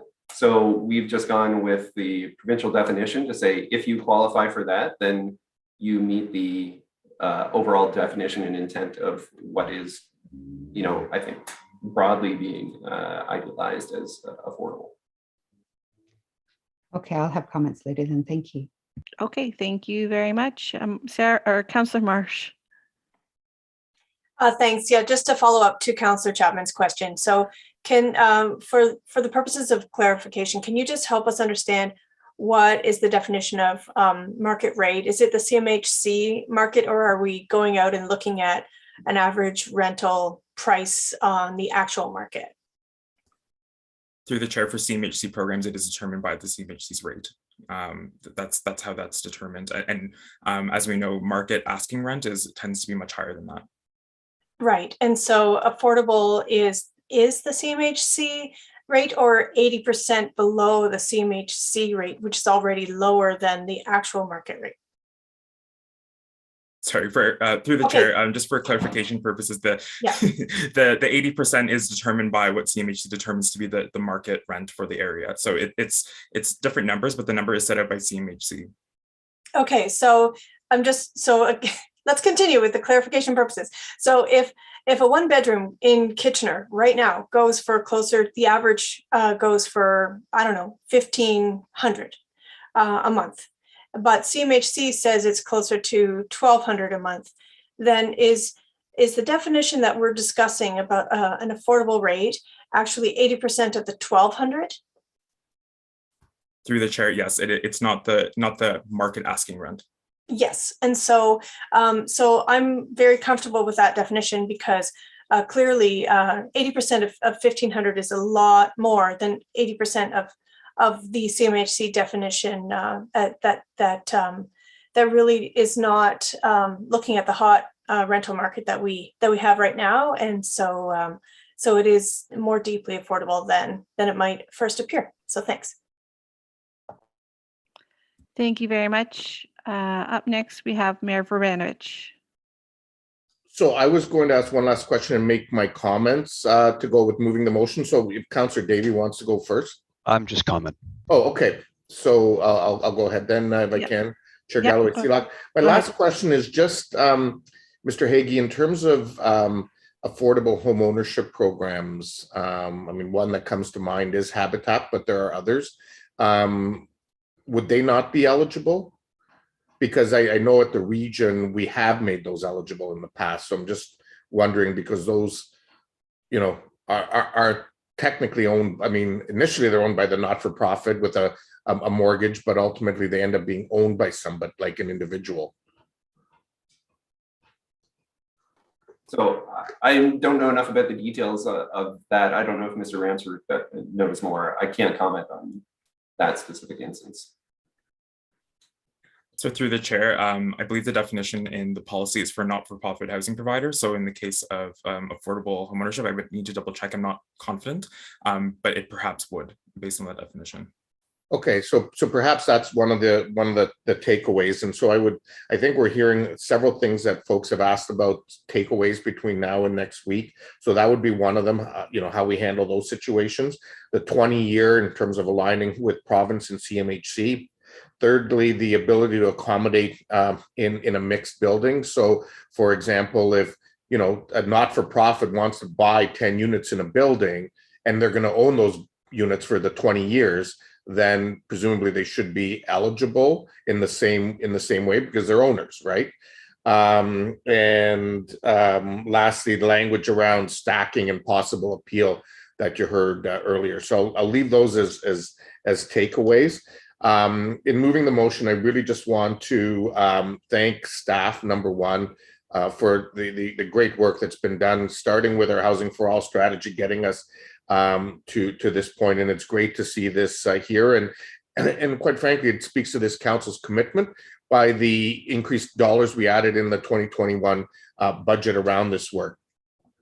I know at times, you know, and as a member of regional council, I know myself that have been critical at times of some things around affordable housing, but this is an area, quite frankly, where they were leading and we're playing some catch up. In terms of the DC exemptions and so on. So I want to acknowledge the partnership with the region on this, and quite frankly, you know, we really built a strong collaboration on a number of housing projects, and I think this is really the way that we're going to it's the only way we're going to tackle the scope of this problem across our community, because it's going to require all four orders of government and the private sector to be part of the solution.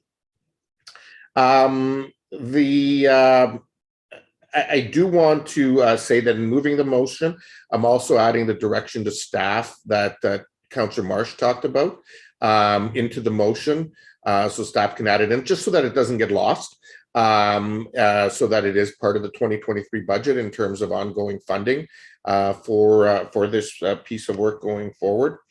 And finally, and certainly the advocacy piece that Councillor Gazzola talked about, we'll move forward with. The last point that I'm going to make is just around this issue of 80% and reference to developers and so on. And I feel I do need to speak to it, because at the end of the day, developers are also citizens in our community. And like many business people, many of them do significant philanthropic commitments to our community. One only needs to look at the many foundations that exist, from the former CEO's family at Clerica to the Hallman Foundation to, quite frankly, the Conrad Family Foundation that donated the theater to the city. There's lots of generosity that is coming back to the community. And so I really think we need to be careful not to sort of always take the word developer and suggest that somehow it needs to be maligned in a way that it's bad and not giving back to the community. If someone wants to create a not-for-profit, follow the Revenue Canada requirements around not-for-profit and have a board and all those kinds of things, and potentially put millions of dollars into affordable housing and follow all the rules, hey, I would welcome those kinds of partnerships, because it's going to take an all of community solution to deal with these issues, and not just government, but also individuals and the private sector and the not-for-profit sector to tackle these issues. Thank you very much. Thank you. Up next, we have Councillor Davey. Yes, thank you. Actually, much like Mayor Verbanich, I won't reiterate all of it, but I was going to comment that if the biggest fear is that, the private sector is going to create not-for-profit arms to help affordable housing, I'm not sure how that could be anything but a good thing. I just wanted to comment quickly as well. This council's been really supportive of affordable housing, and I'm proud of that. But I do sometimes I sit back and struggle with it a bit, in the sense that, there are four, but sort of really. Pardon me, only really three orders of government, and two of those three tax based on things like income and corporations, etc. And our primary income is property taxes. So when our order of government seems to be, disproportionately helping with affordable housing, when the funding that goes directly to that raises the expenses of everyone's housing, it seems fundamentally wrong to me. This should be funded by progressive taxation, not regressive taxation, but we're doing it because we have to, because that's what we're hearing from our community. And I guess what really rung it with me now as well is the suggestion we're going to go talk to the school boards, and the suggestion now is that we should be redirecting funding from schools for affordable housing. At some point, the levels of government need to kick in with their appropriate funding measures, because it's getting so entangled, it's becoming difficult to really understand whose responsibility this primarily is. But I don't want that to take away anything from what staff's done here. This is within our wheelhouse, and I'm proud to support it. Thank you very much. Up next, we have Councillor Singh.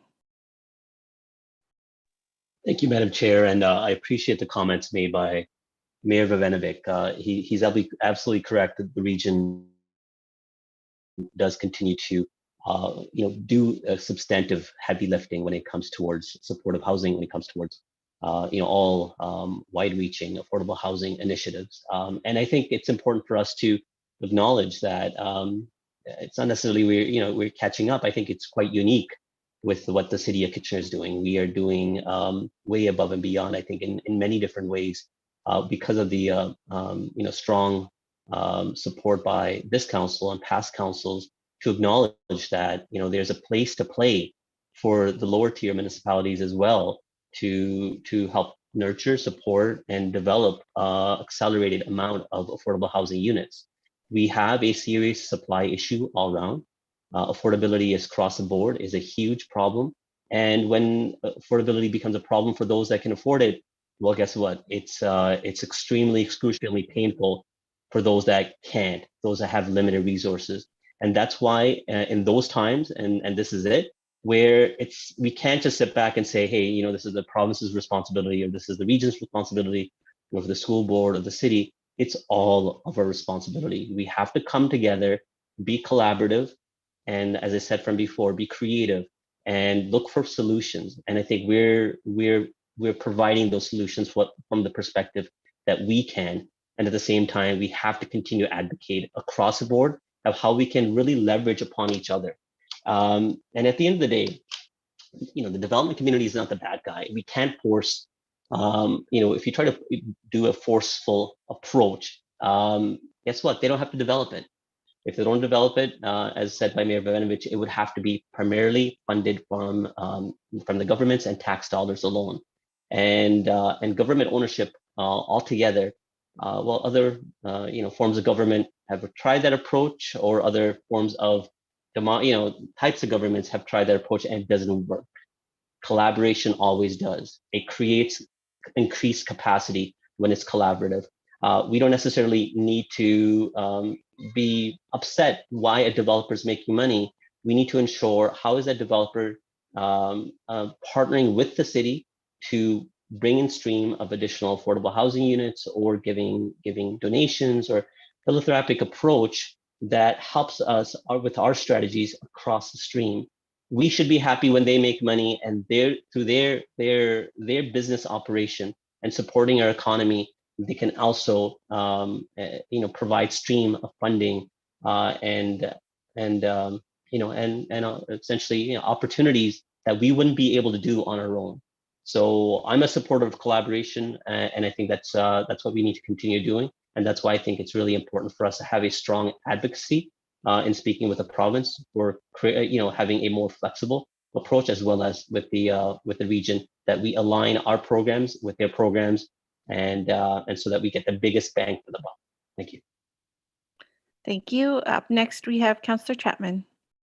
Yeah, thank you. First, I want to say that I'm sorry if my questions were unclear. I wasn't, my concerns actually were satisfied with the clarification of the 80% piece of CMHC, as opposed to 80% of the market value of any particular build.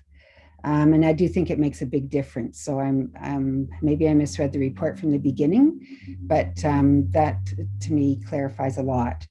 And in fact, it wasn't an attack on developers. I ask every development that comes into my ward, when I speak to developers, if they'd be willing to include affordable housing units in their builds.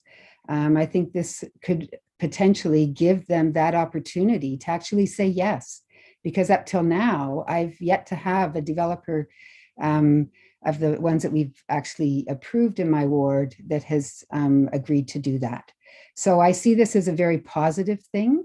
I do think it was important to clarify what we meant by that 80% and what we are meaning by affordable in this context. So I'm very pleased to see this forward come before us today. And I'm very happy to support the not-for-profit organizations. And in fact, maybe I have to retract what I just said, because if the developer, I guess they wouldn't qualify for this exemption because they're not classified as not-for-profit. So maybe it doesn't extend that far.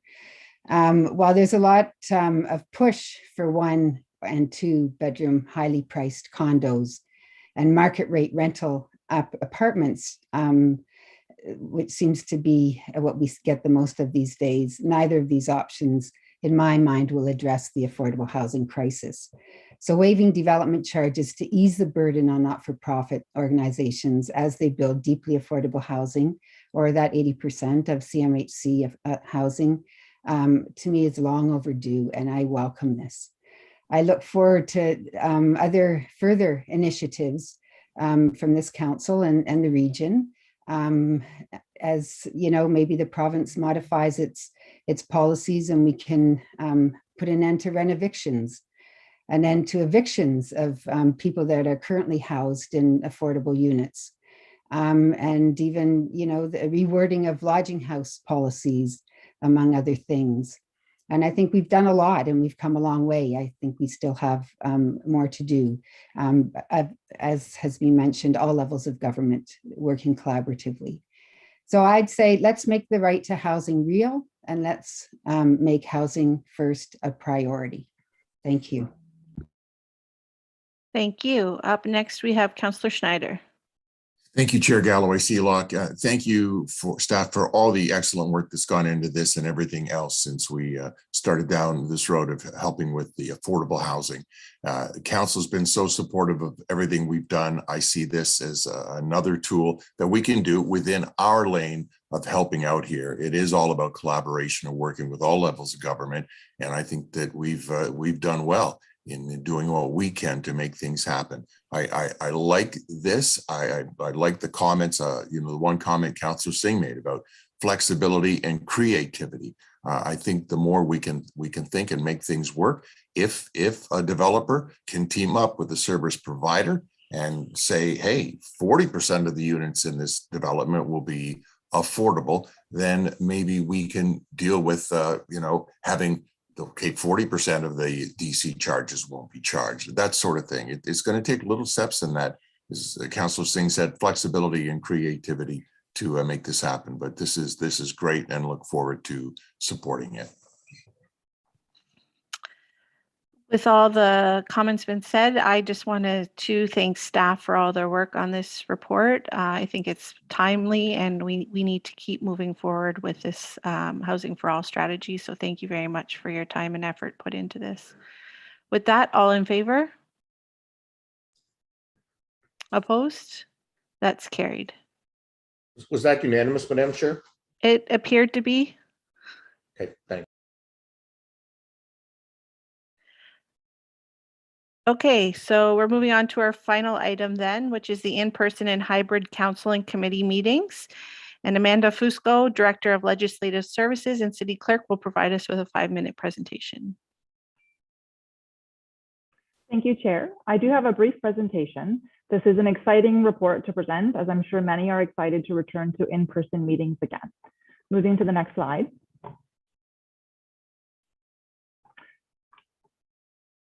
The ability to continue meeting electronically in the absence of a declared pandemic has been provided for through amendments to the Municipal Act. In early 2021, Council amended its procedure bylaw to allow for electronic participation in both open and closed meetings, including determining quorum and voting. Zoom has been used for the past 2 years, which has been administered by the Legislative Services team.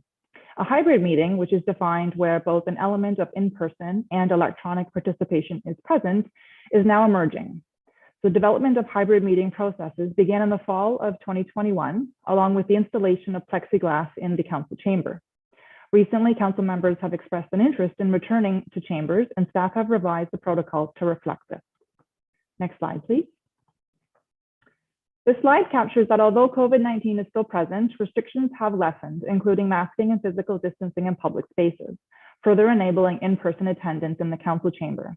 There is a desire to take a cautious and measured approach to returning to council chambers, particularly in light of increasing case counts recently.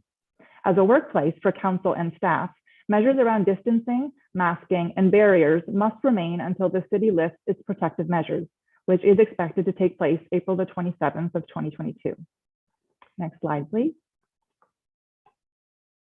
While health and safety continues to be our top priority, staff have prepared a hybrid meeting protocol that provides both in-person and electronic options, ensuring that proceedings are accessible to as many people as possible.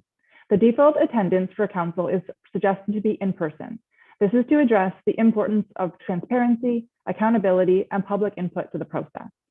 Criteria has been proposed to provide the ability to participate in a meeting electronically if members are traveling for official city business, they're sick, or they may have parental or caregiving requirements, or for other health and safety reasons. Staff will not record or track the reasons for electronic participation, and sufficient notice is required if joining electronically. it is suggested that staff will return to attending and presenting in person. And delegates will be offered the option of attending electronically or in person. We've continued to see high levels of public participation through electronic meetings. The chair will retain control and discretion over the conduct of the meeting, and legislative services staff will continue to provide support for electronic delegations and presentations. The microphones, speakers queue, and voting technology in council chambers will be used. The next slide addresses technology and staffing. Some upgrades were made to the camera system in the council chamber in early 2022 to allow for hybrid meetings. However, as the report highlights, the current audio system is not capable of being integrated with the cameras or the city's new agenda management system. So while it is possible, on a longer-term basis, staff will be identifying means to automate the technology so that the cameras pan to the speaker when the microphone is activated, and the video stream is then tagged to the agenda item. Similarly, the staffing resources to support a strictly in-person meeting has increased to support electronic meetings. With hybrid meetings and the need to support both in-person and electronic attendees, resources will continue to be reevaluated for impact. To give a visual sense of what a return to council chambers would look like on the next slide. This slide demonstrates the visual experience. So council members attending in person will not be required to be logged into Zoom on their computer. Instead, the council chamber will be logged into the Zoom meeting, and any electronic participants and presentations will be displayed on the presentation computers at their desks. That's shown on the photo on the left. The photo on the right shows the Zoom meeting being displayed on the projector, so that any member or participant attending in person is able to see the electronic participants and meeting as well. As mentioned, the plexiglass will be removed once the city removes its protective workplace measures. Next slide, please. In the report, staff are proposing a one-year pilot before enshrining the changes into the procedure bylaw. This is to complete the pilot. It serves to allow staff to test and understand the technology, to continue to assess longer-term resource requirements, to complete election-related activities in the fall, and it will allow staff to draw on best practices. So typically after an election, staff review the procedure bylaw with the newly elected council to consider if enhancements are necessary. So outcomes of the pilot will be reflected in that report expected in Q1 of 2023. In summary, on the next slide, the proposed protocols are a balanced and flexible approach to meetings as we transition out of the pandemic to a new normal. The protocols are consistent with other municipalities in the region, as most plan to return between May and September, and as we have proposed with council in person, unless certain limited criteria are met, with staff attending in person and delegations in a hybrid format. Standing committees and council meetings will be the first to adopt the hybrid model. Council advisory committees, task forces, and quasi-judicial tribunals will continue to be conducted electronically and will move to in-person at a later date. With the necessary work to address the manual camera operation and the evolving case counts with restrictions lifting, staff are recommending that the May 9th, 2022 council meeting be the first hybrid meeting. It follows the April 27th date where remaining provincial COVID regulations are anticipated to expire, and Rogers will be on hand to address the cameras. With that, Chair, I'm happy to address any comments or questions from committee. Thank you very much for your presentation. We do have a couple questions, it appears. First up is Councillor Ioannidis. Thank you, Chair Galloway-Sealock. And thanks, Ms. Fusco, for your report. I think it's rather an exciting time to be introducing such a new policy, even though it's at a pilot process. I think it's an historic moment in my mind, and not only that, it's going to be it's a lot more inclusive to delegations to be able to present to council, which I think is to me one of the most phenomenal aspects to the hybrid meeting. But anyways, I would love to move this, but I'm not sure if I'm going to be here in the meeting. That's why I made my comments, because I'm going to have to leave sometime shortly. So I'm just here to support it. Okay, thank you very much. Up next is Councillor Michaud. Thank you, and thank you, Ms. Fusco. This is good news. I'm excited to get back to, semi real life. And and I agree with Councillor Initis. I'm sure all my colleagues will agree that it's really great that residents and citizens can have the choice of coming in person or online. And this might not be the place to ask this, but I'm going to ask it anyways. I know you mentioned other meetings, quasi-judicial meetings and whatnot that will come at a later date, but I'm curious as to what the plan is for public meetings that have to do with certain things on items that are coming up for council. How long are we going to continue to do this online, and can we not start considering doing the same thing we're doing for council, having a choice for people to stay on or come in council? So through the chair, so one of the challenges with our quasi-judicial advisory committees and boards is that they generally don't operate out of council chambers. So they have been meeting out of the Conestoga room, which will be out of commission. So we're currently looking at where they're going to be meeting and whether or not the technology that exists in those meeting rooms has enabled them to have hybrid meetings. So I know within TIS, there have been shipping delays and issues around securing equipment to allow for hybrid meetings. So that certainly is something that we are monitoring.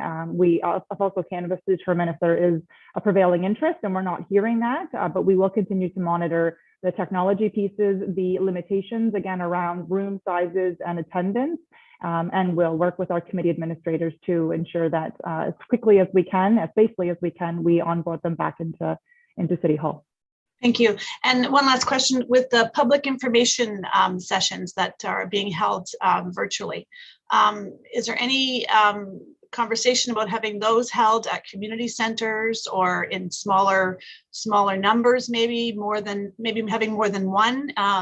I find it sometimes, I've had a number of public information sessions with constituents and staff, and there's a lot of frustration among some citizens of continuing to doing this remotely. So through the chair, I'm not aware. I'm not sure if Mr. Reedman is on the call and able to speak to planning staff and whether or not they are willing to look into those options. Justin, did you have any clarification? Yeah, thank you. And through the chair. And so it is conversations that we have had ongoing, as part of that transition back to that new normal. We do know that there are people that aren't fully comfortable with entering sort of a public meeting at this point in time. And so, we are looking at working with our engagement coordinator to really understand sort of, the best approach for each type of public meeting as we move forward. So that could include an outdoor walkabout on some projects and other components. And so we're looking ideally for the best tools to meet sort of the comfort level of the community and making sure that we're getting the best engagement possible. That's great. Thank you, Mr. Reedman. Okay, up next is Mayor Varanovich. Thanks very much. Ms. Fusco, thanks for all of your great work on this. And I think really finding that right balance where we're focusing on obviously getting on with life in the new normal, recognizing that COVID is with us and will continue to be with us for a period of time, and we need to continue to take safety precautions as appropriate, but also keeping in mind the health and well-being of both council and staff, and also of the public who participates, and using, quite frankly, the opportunity that we've had from the last 2 years to actually take that positive and move it forward. And we've had meetings with over 500 people engaging, which I dare say did not happen prior to 2 years ago. Certainly, we never fit that many in the council chamber. If we did, we would have heard from the fire department. But seeing that kind of involvement, I think, is tremendous, and giving people that flexibility, particularly young families who don't want to have to deal with daycare, or older people who maybe aren't comfortable coming out at night. This will certainly help. I do want to note that I think, and this is maybe a conversation that we can have with the OCMT over the next few weeks. We still may want to, at least initially, keep things like the plexiglass in place, and so on. And of course, just like we're saying to the public, members of council may want to continue wearing masks, particularly if we continue to see this sixth wave continue to to be in existence for the initial period of time, just to, you know, again, as a precaution, subject to everyone's individual comfort levels. You know, I think we all want to avoid the, you know, things are very different now than they were 2 years ago, but I think we all know the tragedy that happened in Pelham, and don't want to see anything like that anywhere else, quite frankly, whether it's in our own council or elsewhere in Ontario or Canada. So I'm certainly supportive of the motion that Councillor Arnaitis has moved, and again, just want to thank you for your work so quickly on this since joining us, and collaborating also with the other clerks in the region. Thank you. Up next, we have Councillor Johnston. Yes, and thank you, Chair Galloway Seelock, and thank you, Ms. Fusco, for your presentation today. I believe this is your first presentation, so just a welcome to you again as well. It's great to have you here and joining our team, and I'm really excited to see this. Frankly, this is something that I have been asking for a couple of years. I think that the opportunity to have for our community to have some choices in how they participate is extremely important. I think as Mayor Urbanovic was saying, I mean, if sometimes we've had upwards of 500 people attending our meetings, that's incredible. And you know, no offense to our council chambers, but I think that our chairs at home are probably more comfortable than the benches in council. So I think it's I think it's great that there is some flexibility that we now have for people attending. I had a question though in the report. It said, and I wasn't sure if it was council or staff that it pertained to, but in terms of reasons for attending remotely as opposed to attending in person, and that people wouldn't have to say their reason for that. And I think that that's important, but I wasn't 100% sure what that was pertaining to. So through the chair, so that does pertain to council attendance. So the protocols do speak to the council member shall in good faith comply with the criteria. So there's no requirement that a council member provide written notice to us stating the reason that they're attending based on those thresholds. So it really was designed to, and through the pilot, we'll evaluate that, and as a report back to consider whether or not any further legislative amendments are needed. But it was really just to address the fact that a member shall act in good faith, and there's no requirement to document that for public inspection. I think that, you know, the flexibility is there, and as long as members of council follow the criteria, there's no reason to question or to challenge that. That's great, thank you. And as Mayor Urbanovic has always been heard during the last 2 years, saying that it's important for us all to be kind, and I think that's how we look at this moving forward. Thank you. Thank you. And up next, we have Councillor Marsh. Yeah, thanks. So with regard to the guidelines for staff, it's my understanding that from the report that we will be requesting that all staff giving presentations will be in person going forward starting in May. So, but if a staff member has an ill child, or, you know, like COVID is still with us and will be for, you know, the foreseeable year ahead and more, who knows. So if somebody, you know, had a family member that had tested positive or something like that, and they had a crucial report queued up, wouldn't they be able to, I just want to make sure that we don't have bureaucratic barriers in place that might prevent them from participating from home. So I wonder, yeah, so sorry. So my question is it really just the CAO that can approve a request to participate electronically, or can we find a better avenue that doesn't tax our CAO? So through the chair, in preparation for the report, we did have several discussions with Mr. Chapman. I know he's unfortunately not able to attend today, but his preference would be that his office is consulted. He would like staff to attend to address and give presentations and respond to dialogue.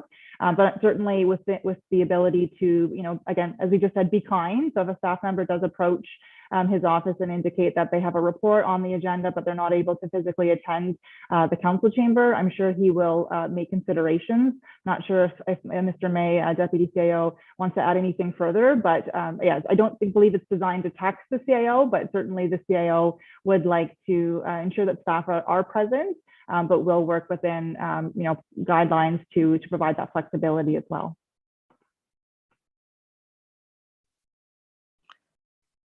Okay. All right. I hope that it works well. Yeah, I'd like to when our TAO is able to, you know, respond later on or next month, it would be really nice to be able to understand that our staff will, and I have no reason to believe that they wouldn't, but I hope that our staff understand that council is supportive of them to make smart decisions about whether or not to come in person. And I hope that we can make sure that it's a clear path forward, that they can indeed participate electronically. Thanks. Thank you. Up next, we have Councillor Gazzola. Yes, I'd just like to express my opinion that I'm really pleased to see the opportunity given to delegates to attend in both fashions. I think it'll make it it'll really help a lot of people that would have liked to have attended meetings as delegates in the past, but found the time inconvenient or had other responsibilities that would be more important to them than attending the council meeting. So I'm very supportive of that. I'm less supportive of the leniency for council members. I would still prefer to see council members attend all meetings in person. I can understand there could be situations that would make it more difficult. I would prefer to see in those occasions, if the council member so involved would actually file with the clerk a reason for not attending in person. Just to, I think members of council should have to work at a higher standard in this area than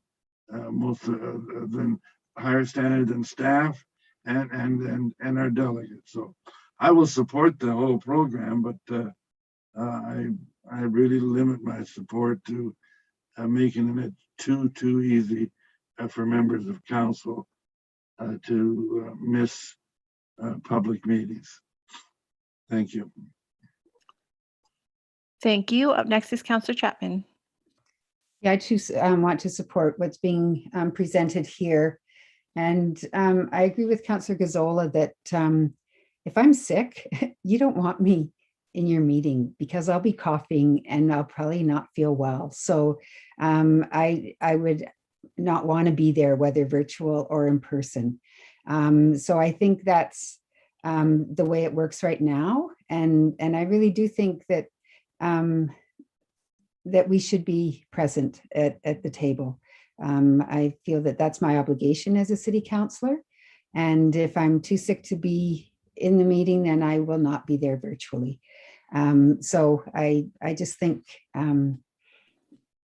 that's my opinion, but I do support what's being presented here. I realize it's a pilot project, and if you know, if a year from now we hopefully can all be back fully in person without any further questions asked.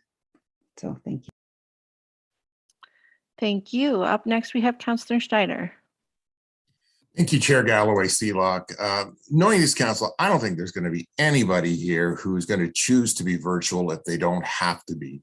So, you know, I do see yes, put our reasoning forward and let that be in the public record why we're not able to attend. But there's a whole bunch of reasons why we may need to appear virtually. But I knowing this council, I'll say right now, I doubt anyone is going to take it as an excuse or an easy way out. It's going to be for a very legitimate reason. Thanks. Thank you. Up next is Councillor Michaud. Thank you, Councillor Galloway Seelock. And with all due respect to Councillor Chapman and Councillor Galloway, Councillor Gazzola, I understand, your thoughts on having, prioritize and council should be in person when they at all times. However, we are at an unprecedented time here. And, even if someone does have an illness, they can still work from their desk. I mean, I work from home. Even if I have a cold, I'm still working. I'm not going to be in bed and not working. So, as a essential caregiver to my elderly mother and a new grandmother, I want to be careful for myself as well. And if I were to have, let's just say COVID, I would want to not come into the council chambers and risk, infecting everybody else. So, but I would still want to participate in the council meeting. So I don't agree with us having to be there all the time. Thank you. Councillor Gazzola.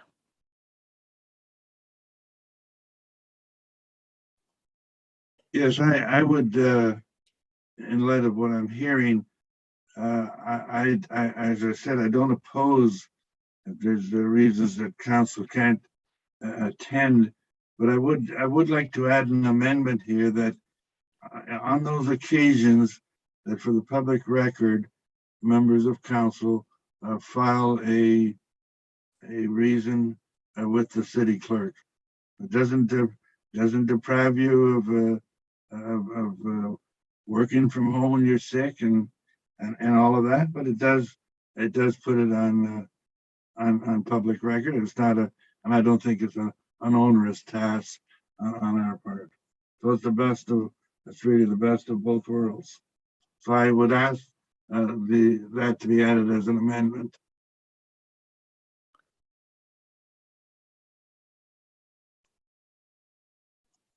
Okay, that's brought up a bunch. I can take that as an amendment. It's brought up a few more hands. Mayor Verbanovich. I guess I would just ask Ms. Fusco from,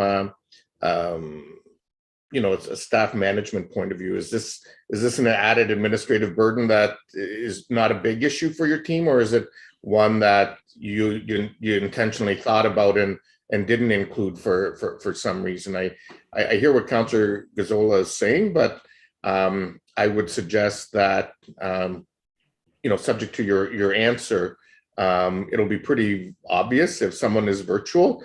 That's the accountability right there, because you're not going to be in the council chamber, and obviously, certainly, it would be up to to publicly, if asked, to disclose that. So if you're on the beach in Cancun and trying to do your meeting from there, that's not okay. And that's the principle. But maybe Ms. Fusco can respond before I decide how I might vote on the amendment. Through the chair. So certainly the deputy clerk and I did discuss this exact scenario, and the thought was that while it may not be administratively very onerous, it is an additional oversight and could be seen as though staff is quote unquote policing council. So having a written record, having to make it publicly available either in paper format or through the city's website does pose additional administrative oversight. And so certainly, and the reason the language is put in the protocols in good faith is to speak to, this is an issue that council should be addressing if there is a member that is, attending virtually often, council raising that as any point of concern, or through the pilot, I've mentioned the legislative review, we could consider whether the code of conduct needs to be amended to reflect these abilities as well. But I think from staff's perspective, we would not prefer to maintain this registry, whether in paper copy or electronically. It does bleed into the political realm. So I'm wondering if a sort of a compromise would be that at the start of the meeting, so we're not creating an administrative burden. Councillor Gazzola, the spirit of what you're looking for is that at the start of a meeting, just like members of council have to declare any conflicts, that in fact, if they are attending virtually, they simply declare they're attending virtually for one of the permitted reasons. And that, especially now that we keep these meeting records, certainly keeps it on record in perpetuity. Would that sort of speak to what you're looking for, Councillor Gazzola? Yes, I would. That satisfies my concern, and yes, and it can very easily be done. I will withdraw my amendment if somehow that is, or if the amendment should mention that in order to because it's not in the recommendations that's coming forward at this time. Right, so staff can maybe just write it into the policy then. Yes. Great suggestion, Councillor Gazzola. Thank you. Councillor Singh? Yeah, thank you, Madam Chair. Initially, didn't have much to say. I was supportive of the policy and of the pilot project, just with some of the comments made so far. Although I appreciate where Councillor Gazzola may be coming from, and Mayor Bevan's approach to perhaps find a compromise, I think it's very important for us to realize this is a pilot project. We will get better guidance exactly how this program is managed and how we all regulate and conduct ourselves over that 1 year period. And it'll better form the direction for the future term of council as well. We are in a very precarious point in time where with COVID, each of us need to protect our own personal health and safety in our own way.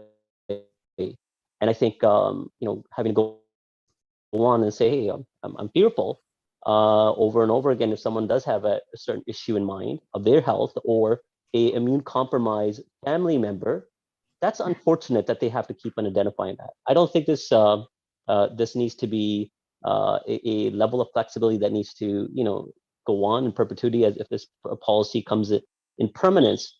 I agree with the comments made by Councillor Gazzola and perhaps Councillor Chapman as well. But I think this direction should come more so in a year's time once we have a better idea what COVID means in our community. As members of council in the chambers, required to sit very close proximity to each other.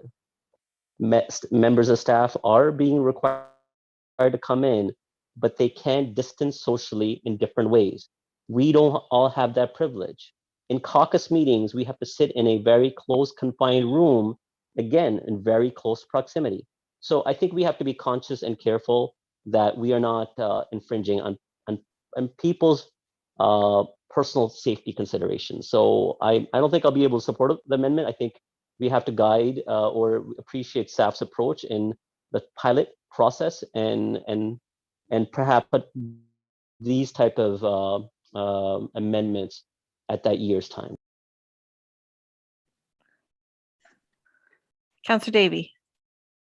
Yeah, I just wanted to quickly reiterate, my mindset is along Councillor Singh's. I think there are a variety of reasons that that you might want to work from home in situations like this. That I don't think. Yes, we have a public role, but I think there's limitations to that the public realm in terms of the personal reasons that we may choose to be from home. So I won't be supporting the amendment either. Councillor Ioannidis. Thank you, Chair Galloway Seelock. I won't be supporting the amendment as well. I feel like it's belittling certain members of that may have some issues with regards to, certain privacy, and to have it always being in someone's face and always having to declare that. I don't think it's appropriate, and that's why I won't be supporting it as well. Yeah, I would ask for a recorded vote. Okay, we can just on the amendment then, Councillor Gazzola? No, on the whole issue, I think it's an important issue, and it would be nice to have a recorded vote for everything. Yes. Okay, we can do that. Councillor Marsh. So if we go ahead with this, regardless of the outcome of the amendment, Will there be some, does staff have the impression that there will be some members of council who just will not be coming back in person at all because they might have a, a legitimate reason to not come back at all? Or are we looking to see 11 members of council as a norm in the next year? Do we know that? So through the chair to the councillors. So when I had completed my one-on-ones, I certainly did ask members of council as to their interest or intent. I do get the sense that all do plan to return. They all did speak to the flexibility of needing to potentially join electronically, but I certainly did not get the sense that half of the council would not be attending in person. And as the presentation spoke to, the default attendance is in person. So it is expected that there be 11 people around the table unless a member has met those criteria and given notice. Okay, yeah, in your report, you referred to 75% wanting to come back in person. So I just was wanting to know if we anticipate to having some just never come in person, but I take you're saying no. So through the chair, that survey was done in the fall of last year. I think when Omicron was around and people were perhaps a little more hesitant. I think with some of the restrictions lessening, there's a sense of hope and a sense that people would like to get back to that new normal. So I do, from my survey, the numbers have changed from the fall. Okay, thank you. Okay, so I think at one point it was going to be implied that staff were going to write that in, but I think now with the comments that have been made, we'll take the amendment as separate. So we'll deal with the amendment first, and that is to make it a public record, the reason why a member of council would be attending virtually. So we'll start with Ward 1. Point of clarification, Councillor Galloway-Selak. I think in the end, what we said was that council would have to declare and Councillor Gazzola was open to that tweaking of the amendment, would have to declare that they're being virtual. They don't necessarily have to say which of those reasons that they're virtual. Is that correct, Councillor Gazzola? Just so we're clear on what we're voting on. Well, no, I would think they should declare a reason for being virtual. They don't have to declare they're virtual if they're virtual. Well, let me just sorry, Chair Galloway-Selak. I mean, the reason I'm asking for clarification, Councillor Gazzola, like in principle, I'm fine with declaring that you're virtual. I'm concerned, for example, somebody may have an elderly parent who maybe is in hospice or something and at the final stages of life, but don't necessarily want to share that with the broader community, but in fact may still want to be at council because there's an important issue coming up. And so I'm just trying to find a balance here in terms of what you're looking for. So it's your motion, so I turn it to you. No, I appreciate what you're saying, and I know it's not my intent to find out personal information. No, I thought there were just sort of broad lines, or for that case, it would be very simple to say due to an illness in the family or something. I don't, I didn't really consider I was putting such an onerous deal, an onerous thing on the shoulders of members of council. I mean, we have no problems at the beginning of council meetings having someone to come forward and say their family owns property next to this or that, and therefore they want to be considered a conflict. So I'm trying to be open here, really, and yet, as I say, I think as members of council, we have to have a higher standard than the public in general. It's not a big issue. If you don't support it, vote against it, and that's fine. Yeah, I'm gonna take it as an amendment because I think it's the two thoughts are different. And I think at the end of the day, just to make a quick comment, that it is a one-year pilot, and if something is not working well, that there will be a review that's going to be done, and then if the changes need to be made, they can be done. So I have 2 more people in the queue. We are about 10 minutes away from starting community infrastructure services, so we need to continue to move forward. Councillor Michaud, did you have some final thoughts? Yeah, I just want to make a comment. If we're normally around the horseshoe and someone can't make it to council, you're not giving a public reason why you're not there. You're just not there. So I agree with Mayor Urbanovic. We should declare that we're going to be attending council virtually if that's what we have to do, but that's all we should have to do. I don't agree that we need to delve into our personal reasons for not being somewhere attending. Okay, thank you. Councillor Ioannidis, did you have anything to add? Councillor Michaud said exactly what I wanted to say. Okay, so we'll take a recorded vote then on the amendment. Everyone is clear what the amendment is, basically to, for the public record, file a reason why you would be attending the meeting virtually. So we'll start with Ward 1, Councillor Davey.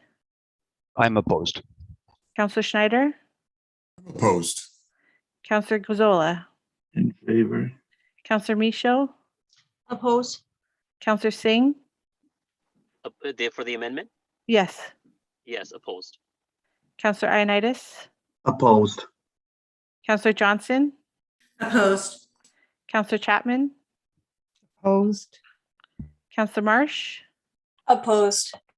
Mayor Verbenovich. Opposed. And I am opposed. So that is defeated. So now we'll move to the main motion. A recorded vote's also been called for that. We'll start with Councillor Marsh. In favor. Councillor Chapman. In favor. Councillor Johnston. In favor. Councillor Ioannidis. Did I hear in favor? Okay. Councillor Singh. In favor. Councillor Michaud. In favor. Councillor Guzzola. In favor. Councillor Schneider. In favor. Councillor Davey. In favor. Mayor Verbenovich. In favor. And I am in favor. So thank you very much to staff for your hard work on that. I think it's exciting times that we are looking to be back in person, but also be able to have delegations and have that hybrid approach. So with that, that's the end of Finance and Corporate Services. I turn it over to Councillor Marsh as she's looking to say something. Yes, we've been at this for almost 3 hours, and I'm wondering, I'd like to ask for committees, I'd like to take the temperature on how long people need for a little bit of a break. Maybe should we start 10 minutes later, 15 minutes later? Does anyone have any? Can I suggest maybe Please. 1:15, Councillor Marsh? That'll give us 25 minutes. That sounds good to me. Madam Clerk, do we have any delegates that are waiting? Through the chair, we have 2 delegates for special counsel for the notice of motion. So because the meeting was intended to be approximate start time, the special counsel delegates may be here around 1:30. Okay, so hopefully we can stay in touch with them and give them a heads up when we're about to finish committee so that they don't have to be on hold. Okay, so 1:15, we're gonna start sharp. Okay, everybody? Yeah, Have a good break. maybe just let the special counsel folks know, Madam Clerk, by email if we can, that we won't start special counsel before 2. I can email them right now. Okay, thanks. Thank you.